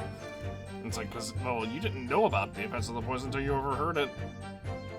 On the face of it, that logic sounds entirely reasonable. But there's no question that this man was responsible for Miss Britt's murder. I can think of a plausible explanation as to why he might have stabbed her even after the poison. It feels that everything would drop into place for what we should be looking for. Yes, I agree. In order to do that, I must try to glean more information. Okay, So we go here. I'm gonna save real quick in case something weird happens. Like, ooh, you presented it, but it wasn't supposed to be at this point or something, even though...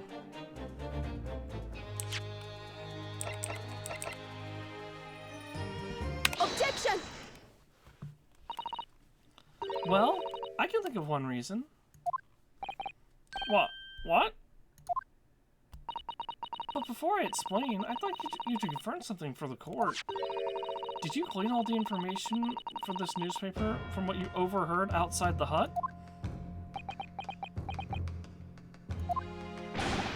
Of course he did. There could be no question of that.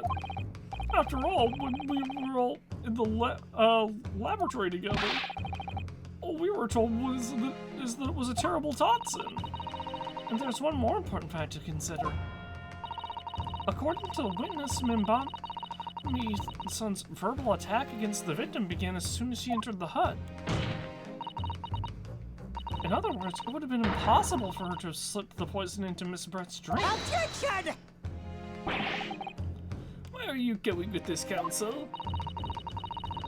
Minamimo-san had made it quite clear that he observed every single thing that had happened in that beach hut. If the defendant had somehow found an opportunity, this man would have seen it.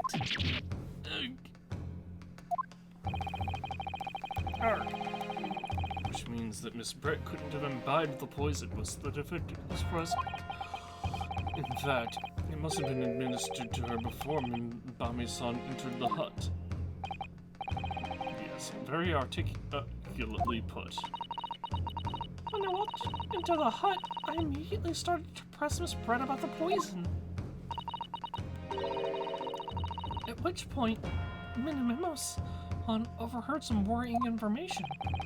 Worrying information? What worrying information?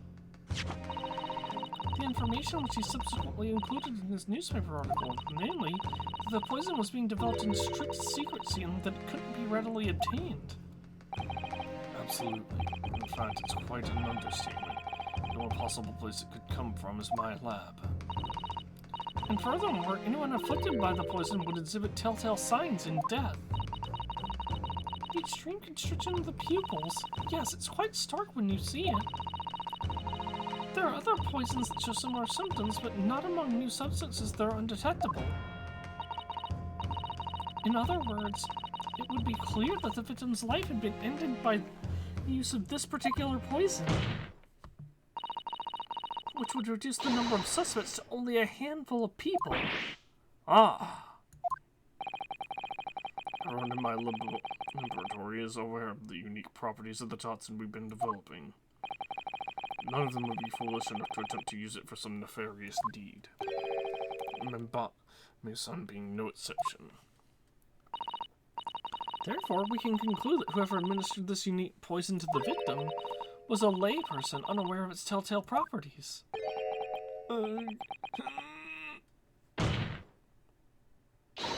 In other words, someone like you. Right in Minamimo? Gah! It was you who stole the poison from the laboratory that day, and it was you who administered it to the unwitting victim. But you quickly realized that that was a terrible mistake, because the poison carried such unusual symptoms and was so traceable. He's gonna say, how did I do it? As you listened in from the far side of the beach hut's thin walls, you learnt of these facts. But you'd already given the victim the poison at that point. It was too late. So you hatched a plan to disguise your mistake. A plan that involved stabbing the victim in the back through the reed screen. Objection! But what good could that possibly do? Is it an obvious, counsel? The plan was to kill Miss Brett before the poison could take effect. Once in the blood, the poison causes the onset of pupil constriction. But he had hoped to precipitate the victim's death before that happened, hadn't he? Exactly. Because without any revealing signs of the new secret poison's use, no one would have ever suspected. This is extraordinary. Yes, the effects of the poison meant it would be too easily identified, so the killer had to mask its use. Which he attempted to do so by plunging a knife into the middle of the victim's back.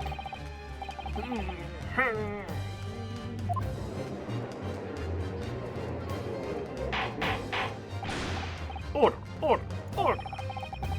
The argument presented is sound. The court is satisfied that it warrants consideration.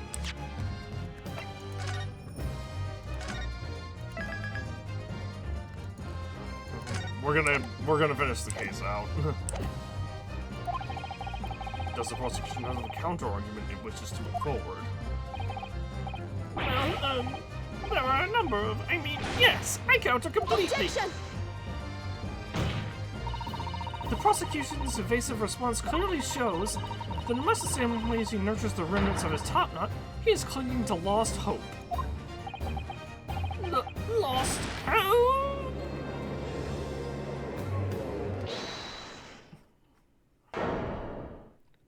Hold it! Hold it! Hold it!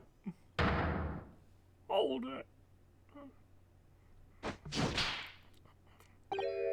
Arg! You pathetic, useless fallen samurai!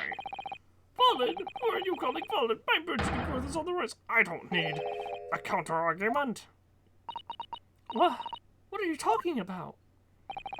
It should be blatantly obvious. I stole the poison, you say. Gave it to the victim, you say. Stabbed her, you say.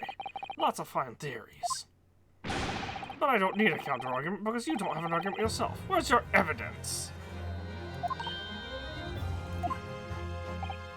Yes, you make it all sound so plausible, don't you? But without evidence, it means nothing.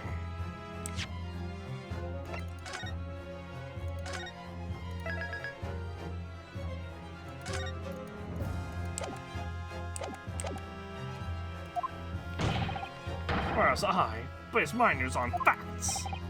Facts? Explain yourself. I mean, what the professor said earlier in this trial. It's all here in my many memos, every word, every slip of the tongue, all noted. That's what the showy news is famous for. It's the power of the printed word. But surely it would be no easy task to steal a highly secret toxin being developed for the government. Indeed, all visitors from the laboratory research when they leave.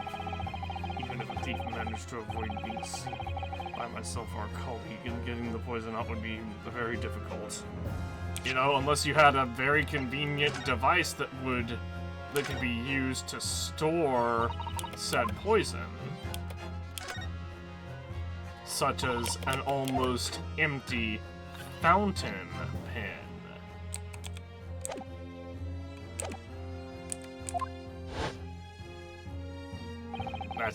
I hit the back button one too many times there. How's that then? Blow the store wide open? See, I write a memo. A mere reporter from the Shoyu News. Couldn't possibly have stolen that poison from the professor's laboratory. Arg!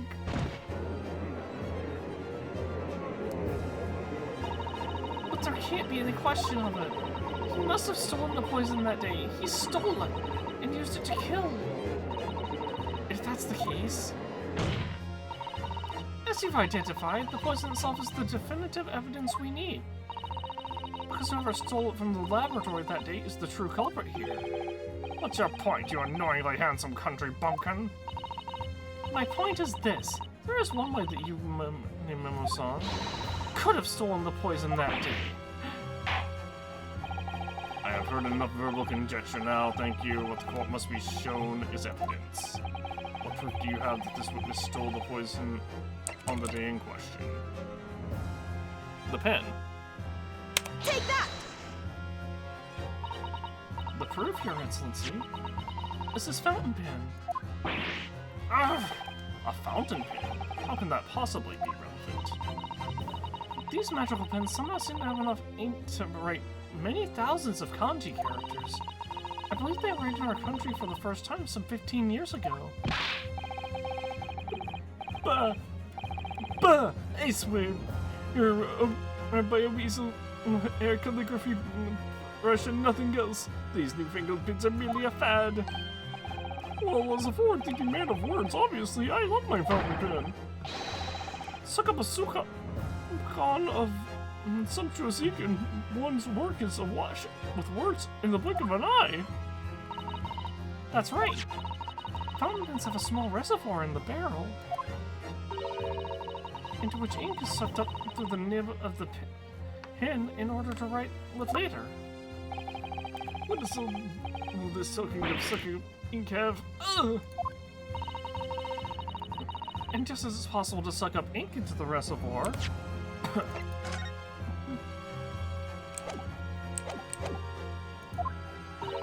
it's also possible to eject it through the nib again, of course.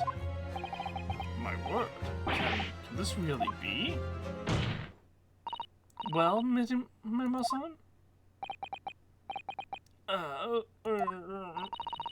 When you saw the deadly poison before your eyes in the laboratory that day, you used your fountain pen, your very lifeblood, to steal some of it, didn't you? By siphoning the pen up through the nib and into the pen's reservoir! Objection! More absurdity! That never happened! And now we just have to present the detection thingy, right? True, we've heard that there were procedures in which to prevent tests like this from the laboratory.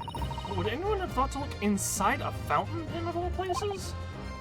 No, I'm a little ashamed to say that for fear of offending our guests, such a detailed search would not have been conducted. Well, this is quite startling, I must say. I remind the court that this pen was found in the clutches of the victim when she died. In other words, it was dropped at the scene by Minimimo-san.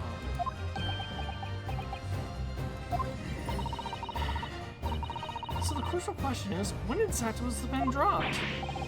Are you suggesting? The natural conclusion is that your haste to act whilst the victim was distracted for a moment. You dropped the pen after you emptied the poison into her glass. Objection! There could be any number of alternative explanations. For example, the witness could have been using his pen to write down details of his conversation with the victim. And when shot by one of her outrageous answers, the pen fell from his quivering hand. She declined an interview. Objection! Remember? No, that can't be. If it was, how do you explain why the pen was devoid of ink? What? As you can see for yourself if you examine the evidence, there would appear to be no ink present in the reservoir. What newspaper reporter goes to interview someone with nothing in his pen? No, the pen was dropped after the poison that filled its reservoir had been emptied into the victim's glass. Witness, what do you have to say in your defense?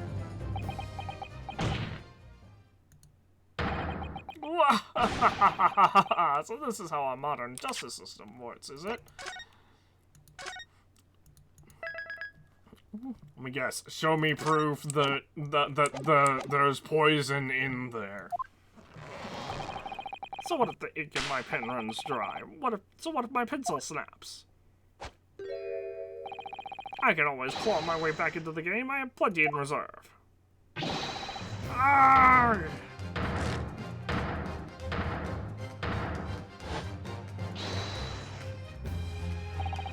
You claim I slipped the poison into my pen? That's wild speculation, nothing more. If you thought you could bring down a fine, upstanding citizen with a trick like that, think again! Looks as though it's going to take one final decisive blow to finish this matter. As I see it, the situation is now very simple. It rests upon whether or not this witness did indeed steal poison on the day in question.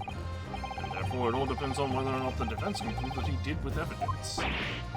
Ha! No such evidence could possibly Objection! exist.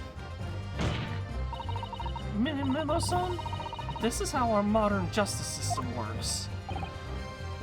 What? In the courtroom, evidence is everything. Something you would do well to remember. Because we are well past the point of speculation at this stage, I assure you. Very well then. I call upon the defense to present the aforementioned evidence. This is it then.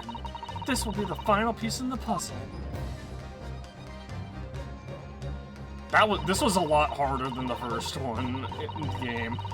The defense can prove by means of this item that it was the witness's pin used to steal the poison. Take that! Counsel, what is that bottle? This bottle contains the unique chemical reagent that can identify the poison in question. Oh. Yes, that poison is entirely new synthesis of alkaloids developed by my colleagues and I. It would be impossible to detect traces of it by any other method. Or, from another perspective, simply with this chemical reagent, anybody at all could check for traces of the poison. A reagent? What?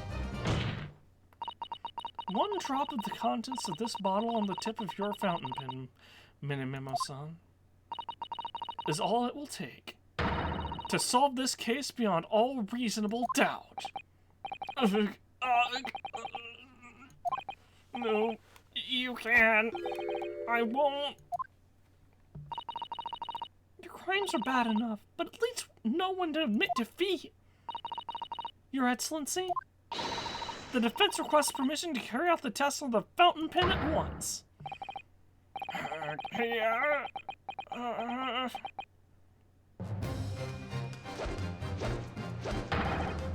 This isn't my fault. The Empire told me to this. Trying to hold its head high, so I took all some of the money for the water, so all the damage also Susato, with me! I'm here! Okay, that was assault. Did I do it right? That was a Susato takedown, wasn't it? Not quite. That was a Susato... Did I do it right? That was a Susato takedown, right? Not quite. That was a Ryutaro takedown.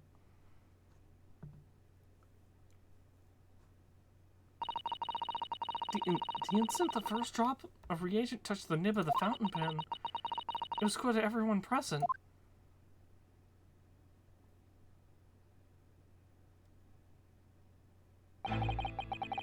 When I saw it there in the lab, the poison, the devil got hold of me, and I decided to do it on a whim.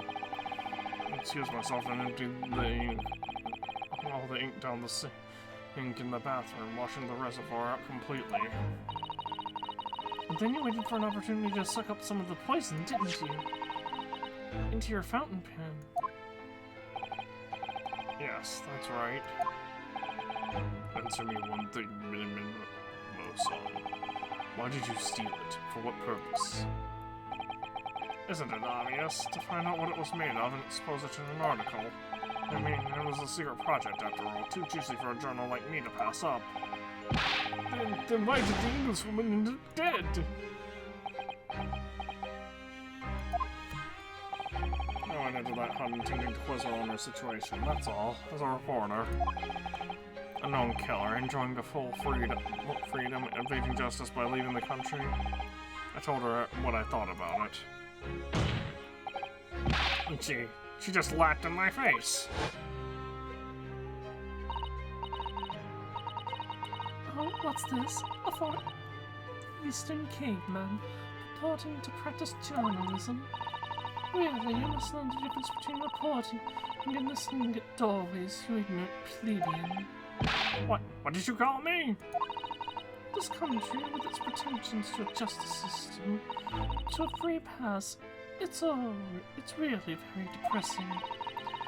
You see our superiors' ways in the West, you lack the mental capacity to emulate them.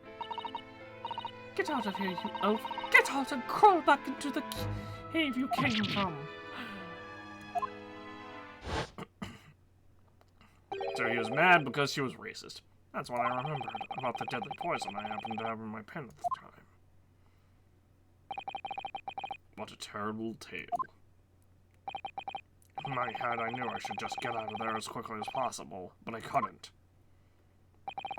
I couldn't let her get away with what she'd done, when she clearly had no remorse at all. I suppose it was my journal spirit, getting all fired up.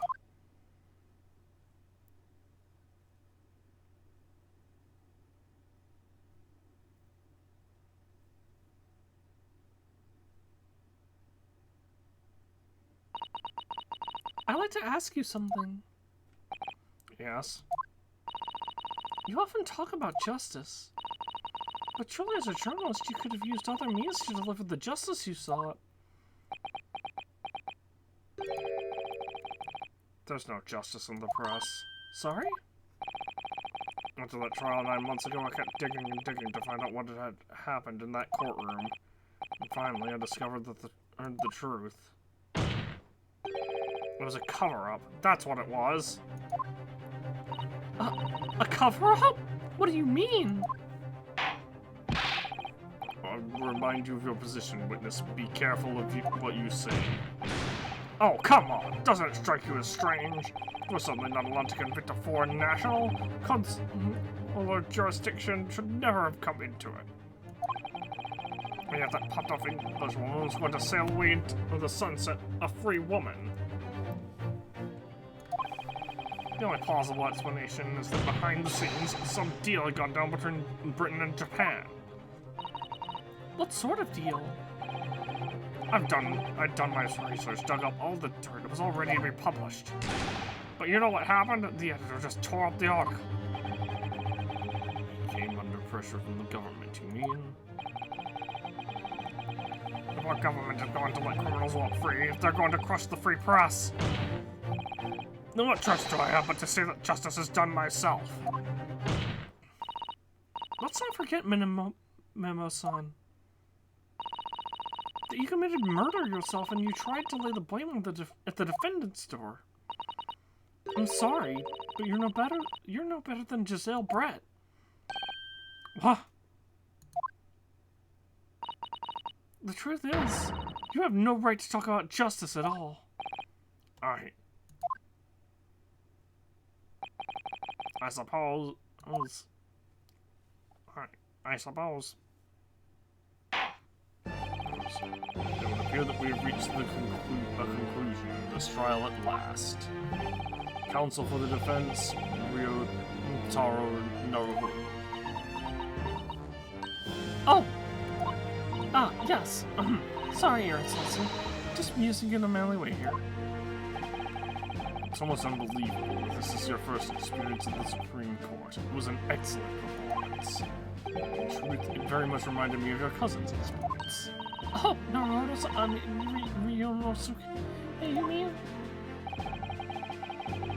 With the way he handled the trial 9 months ago and the way you handled this one, it gives me hope that we are genuinely entering a new era of justice in this land. That's very flattering, Your Excellency. Hearing the defense you put forward today made me feel most keenly that the future of our justice system will be forged by you and your contemporaries. Thank you. So, Prosecutor Aochi, do you have any final thoughts?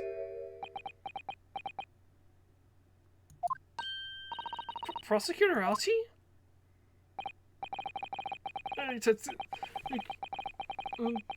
Taketsuchi of the Aochi clan had been bested by a calorie youth not once now but twice. If there was any shred of my former self left, it has withered and died here today. Gosh, your journey to cultural enlightenment sure took a while, didn't it? Silence! Rather than living on in shame. I will end it all now with this blade. He's gonna cut his hair off, don't worry. For that is the true path to Aochiism. Aochiism? One hopes that's the way in which he'll be modeling himself after the witness. That's the only way in which he'll be modeling himself after the witness. Speak of my the time is right for farewell. Hope is lost forever. Taketsuchi.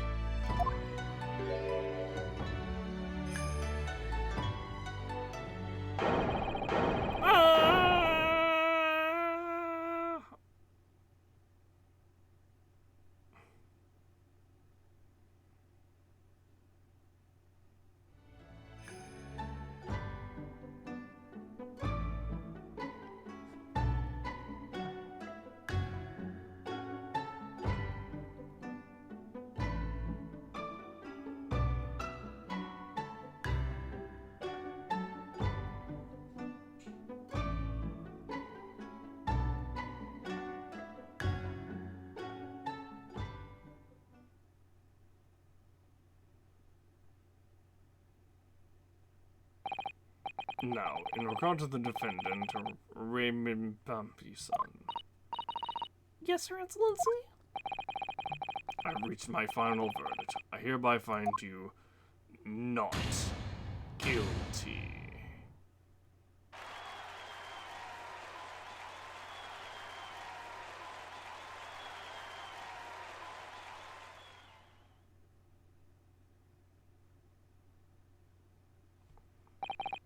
Court is adjourned.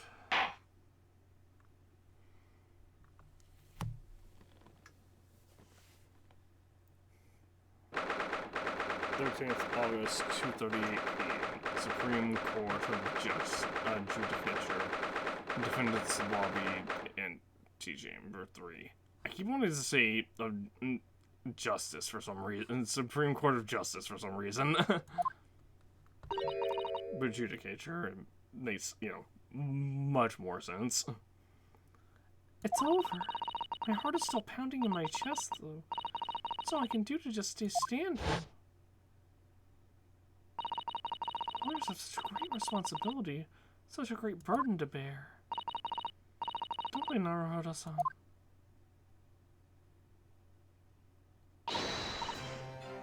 Susato! Susato!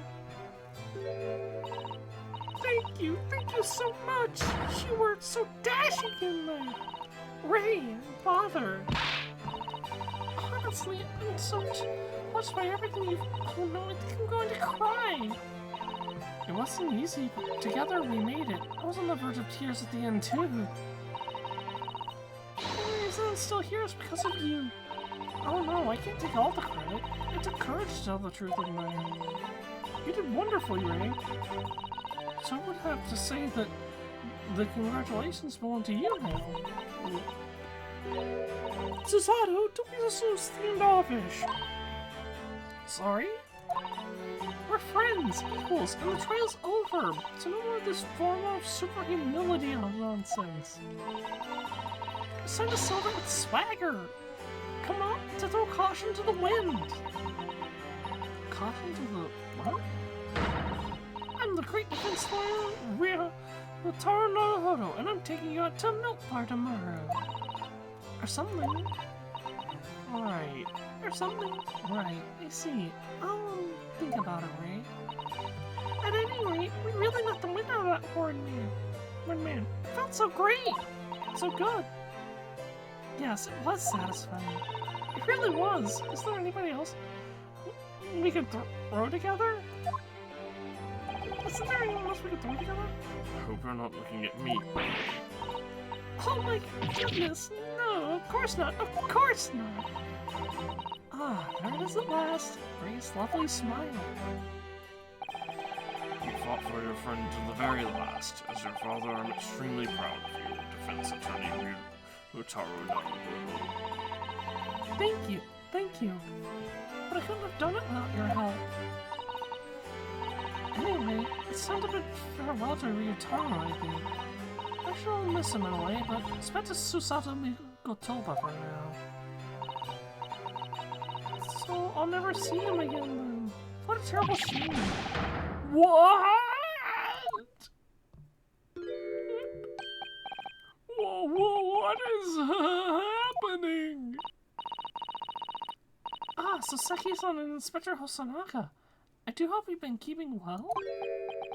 Is that really you? Yes, I had to change my appearance for obvious reasons, I hope, but it's me. Susato Mikotoba.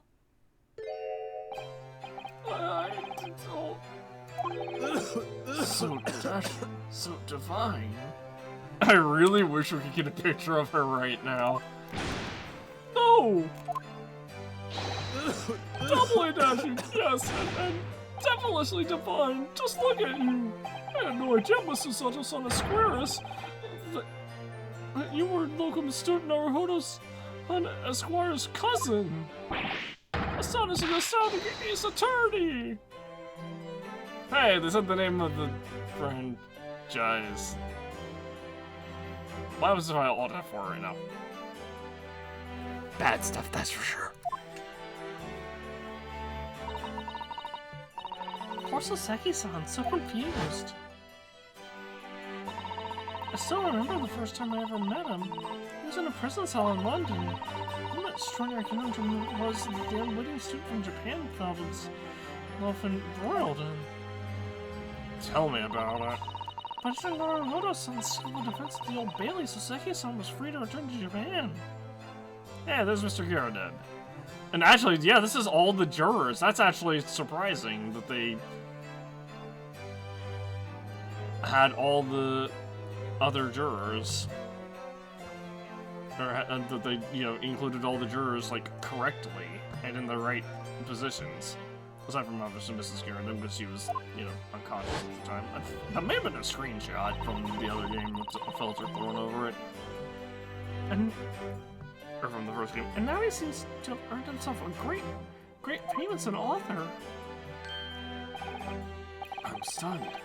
That's a truly impressive disguise. Even I had no idea this was Inspector of the Police Bureau, who came up with Mr. Turtle, no less. I'm not so sure you should be admitted to that, Inspector. Amazing. You're a woman of many faces, I see. Just two, really. And this was a once-in-a-lifetime event, I hope. Oh, I'm not a patch on you, though, Inspector. Well, I am a professional, of course. I do worry about Inspector Hosonaga sometimes. I really do. 9 months ago, when he appeared here at the Supreme Court to testify, And he gave us the wrong steak!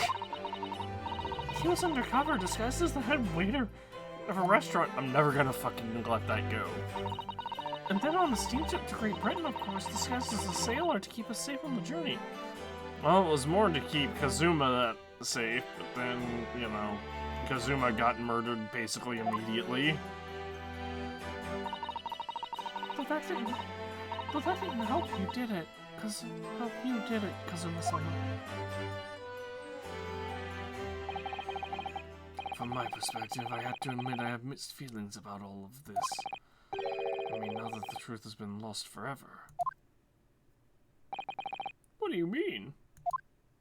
I'm talking about the murder of the English woman committed at the end of last year. Oh, yes, it was an English doctor she killed, as I understand it. Dr. John H. Wilson, yes, the man I invited to Japan personally. The mystery is, why did she kill him?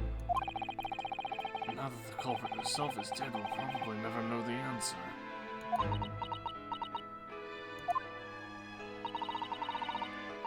On the voyage to Great Britain, we had a most unexpected encounter with Mr. Sherlock Sholmes, the great detective, I mean.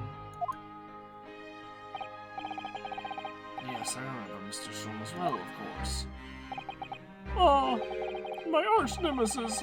How lightly you utter his name. Well, according to the stories published about him in The Adventures of Sherlock Sholmes,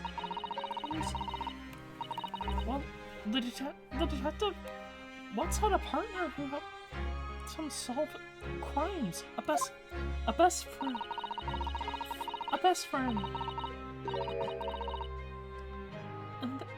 And that man was an exceptional doctor of medicine by the name of John H. Wilson.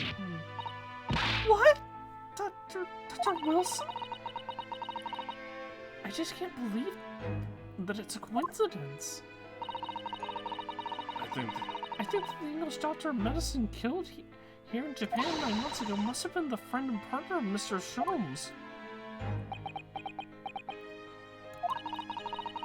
If that's really true, then the poor girl won't ever see her beloved father again.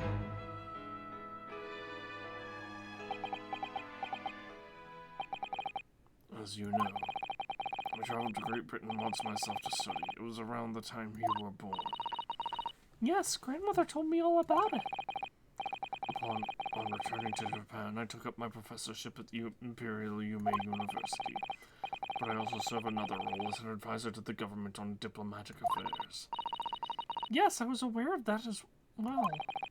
In that case, I'm sure you understand that there are some confidential matters I cannot divulge to you.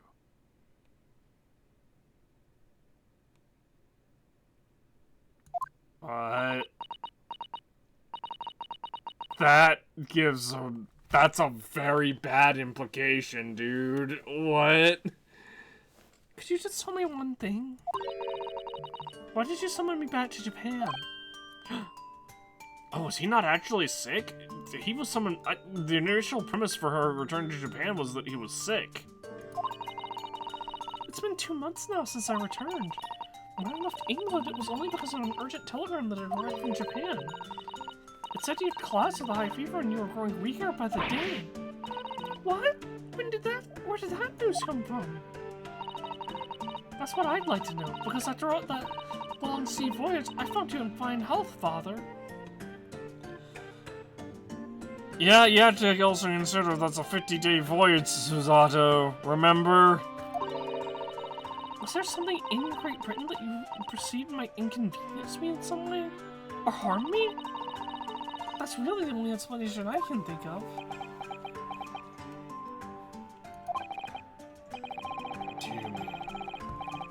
Do you reserve your most cutting glares for your father, Susato?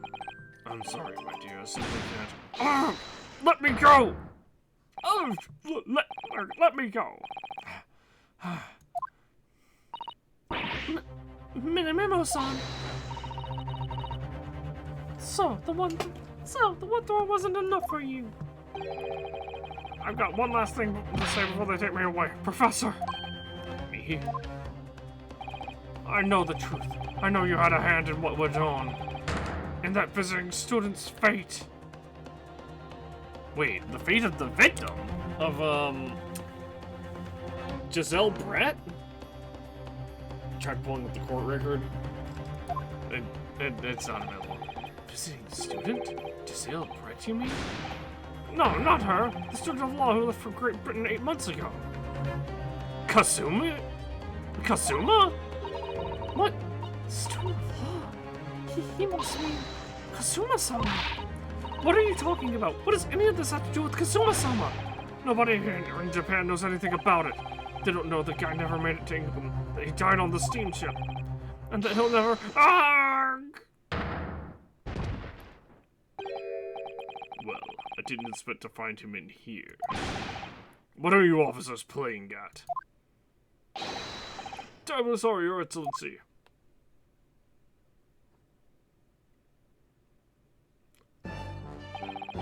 I was coming to tell you that the rickshaw has arrived. And it's a good job I came by. Yes, thank you for dealing with them, and I'll be there shortly. Oh, Your Excellency. The trial's over. I'm not Your Excellency anymore. Merely your father's friend, Seishiro Jigoku. Oh, okay. He does actually have... I mean, obviously he has a name, but it was that wasn't something that was addressed previously. And may I say that since I saw you last, you seem to have taken on a more dashing appearance. Susato. Did you know all along? From the start of the trial? A judge sees everything, Susato. I couldn't let you take the risk if Seishiro here hadn't known that, and then he'd recognized you. So I had a word in his ear beforehand. As an old friend. So, Seishiro, shall we? Yes, having ruled on that case, we now have various diplomatic issues to address. Before you go, Father. Sorry, my dear. We shall have to return to our earlier conversation at a later date. But well done again, both of you. You both did admirably. Oh, thank you very much. What did you think of my Seishiro sleep, eh? It's been a while since I set a man flying like that. Ha ha ha.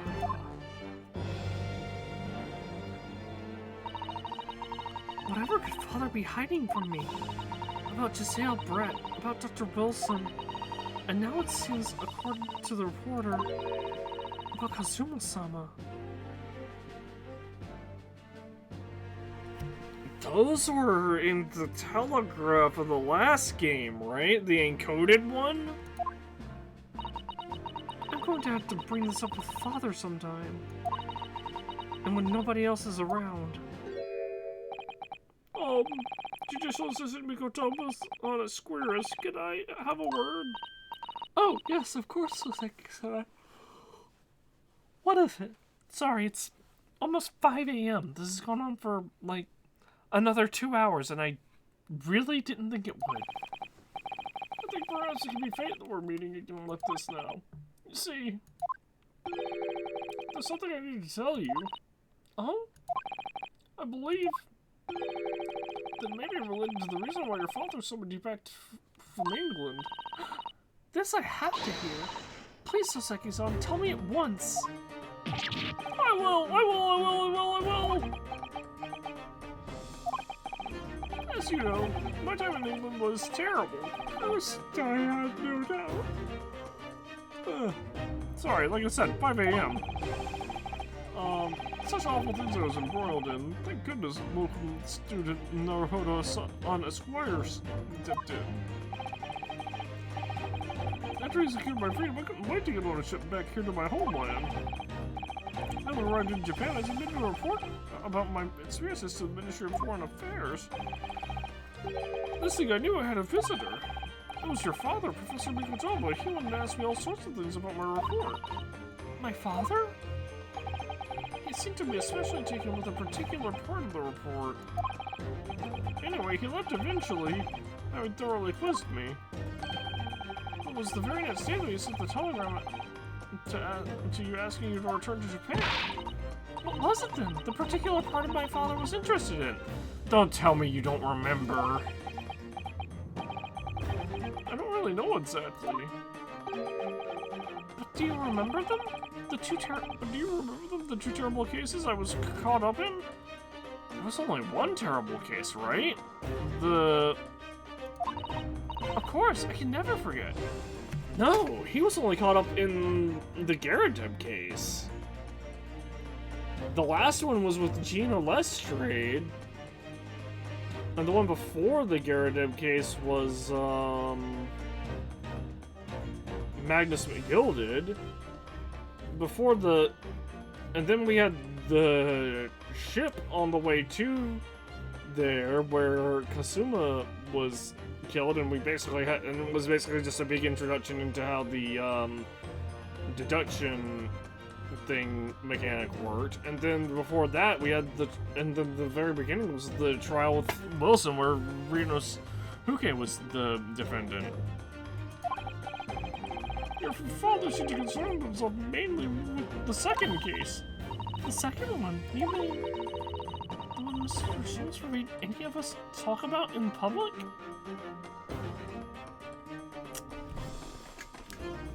Are you fucking kidding me? They're just retconning again another case that we didn't get to see. And I guess we're gonna have to do in like a flash. And I guess we're gonna do in a flashback next as the next chapter or something.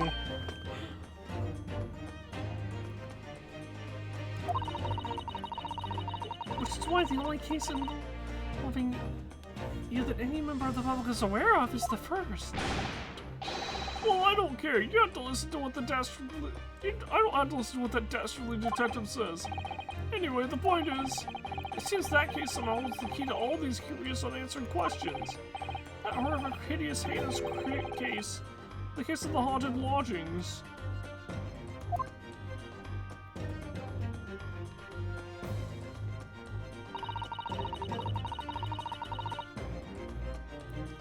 That case somehow caused my father to summon me urgently back to Japan? I thought that whole business was over, and since I was wrong, perhaps that was only the start. Perhaps the story is not yet told.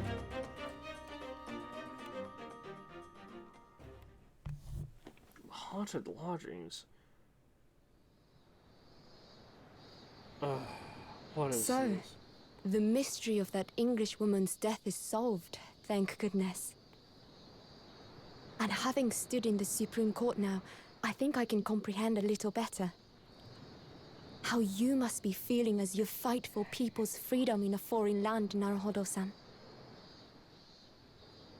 It's so weird that she has a fucking English accent.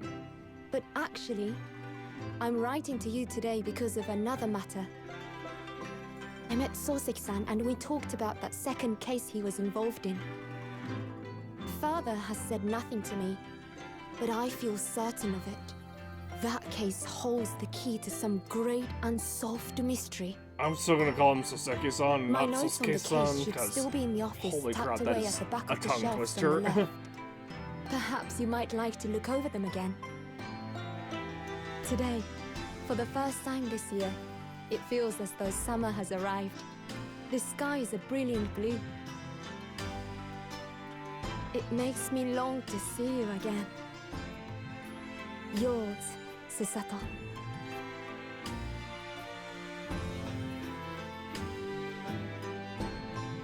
Couldn't we have sent that via telegraph a lot faster than with a letter?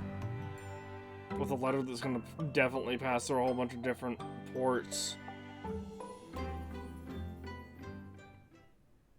And... Alright. End of the chapter, as well as end of stream. Probably go back into Golden Sun tomorrow. Oh, we're Sholmes. And at not entirely sure how I want to pace this. I may go back to doing Golden Sun during the week and then making this like a Monday and Tuesday thing, because I don't have as strict of a time limit on Mondays and Tuesdays. Obviously Wednesdays are the day before I had to go back to work, my IRL job. And this past week I had a stomach virus, so I wasn't able to really record. But yeah, I'm curious about this, obviously.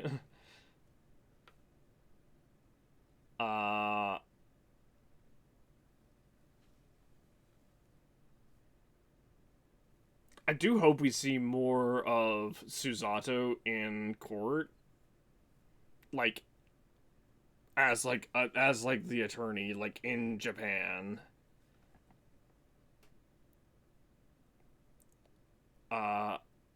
Obviously, understandable that she has to, be in disguise for that, but because of, the backstory of the game, or the setting of the game, rather. But, yeah. Anyway, that's all for tonight. Good night. We'll see you all, probably tomorrow. Where, we may continue this. We may continue this. We might go back into Golden Sun. I'm not entirely certain yet. Right now my schedule's kind of a wreck because I wasn't expecting that to basically take 2 weeks. Like, we recorded the first game because I'm sick with, bronchitis, and then, well, I was diagnosed with bronchitis, some kind of upper respiratory infection. I think specifically the nurse practitioner that I went to said that it was a cold that developed into bronchitis, or rather turned into an upper respiratory infection, more specifically. But it was kind of weird because the NP didn't really look at me that much. She just kind of was like, "Hey, your COVID and flu came back negative, and so we're just going to treat you for bronchitis," which I feel is a little bit questionable, and was really disheartening because that's the first time that particular clinic has ever, like, glossed over me that quickly. I guess it was pretty clear that I was sick with something, but they just like COVID and flu came back negative, so they're like, well, we don't exactly know what it is, and they probably saw that I did have bronchitis in my medical history, and they were like, well, maybe it's just bronchitis again. I don't know. But anyway, that's all for stream. We'll we'll probably do more of this tomorrow, then go back into Golden Sun on Wednesday, because I do want to, like, I want to see how this all plays out, because, like, the last game ended on a whole bunch of cliffhangers with the whole thing, with the, with the encrypted telegraph that, Iris had to decipher, in that was in Japanese, and obviously Giselle, who was basically just let go after being, after we figured out she was the killer in the beginning of the game, which I had actually forgotten about. And then there was the whole thing with,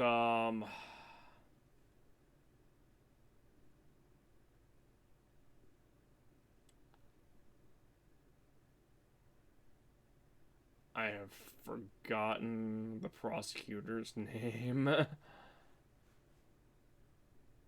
Van Zeeks. There was the whole thing, like, final cutscene with him, so to speak, where he was like, maybe someday, I came back to court for the trial for Gina's trial, specifically to cross swords with you, maybe someday I'll answer your questions about me, but haha, we're gonna leave this on a cliffhanger. Which, may not get answered in this game, maybe it will. I don't know. I do not know. But yeah, I'm definitely interested to see where this goes. Obviously, I've been an Ace Attorney fan for a long time. I did the whole the first game on YouTube, and I've always wanted to do the rest of the trilogy, but they keep fucking moving the trilogy around. Now all the games are available on PC, so if I do end up doing those, it'll probably be like that. It'll probably be in a closer format to this, because when I did the original Ace Attorney, I had access to a whole bunch of editing software and a whole bunch of free time that I can just, like, I record an episode, and then, like, for the flashbacks, I go back and I add, like, an echo effect and do it all up nice and fancy and heavily edited. To be honest, I've gone back and watched the presentation of those, and it's really nice, but it's a pain in the ass, and there is, like, it's a worthwhile pain in the ass, but the main issue is my editing software. The editing software that I used at the time basically no longer functions. Like, every time I try to render, I'll try to render more than a couple of seconds. Every time I try to render, it just crashes. Don't know why. I can only assume it's just an arbitrary way of phasing the editing software out of use, like companies do with, like, cell phones, for example.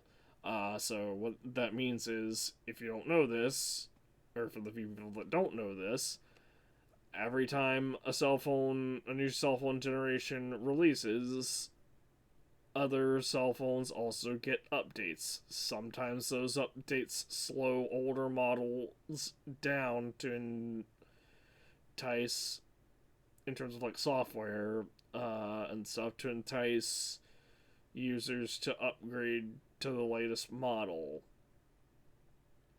And there's also things like cumulative system updates, where, like, if you have, I don't know, like, when I bought my first Android phone, the phone I was using was an iPhone 4, and the folder for just system updates in that iPhone 4 was taking up like 80% of the memory. I had like maybe 7 pictures on it, and like that was it.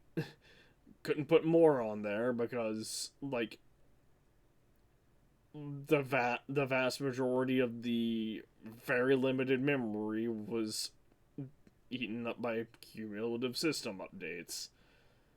I'm hoping that doesn't end up being the case with my current phone anytime soon, because I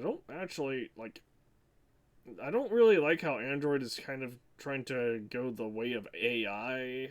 It kind of just feels bad in general. With me, but that's a different topic for a different day. Anyway, I've been rambling, and it's now actually 5 a.m., so yeah, good night, and I'll see you all tomorrow.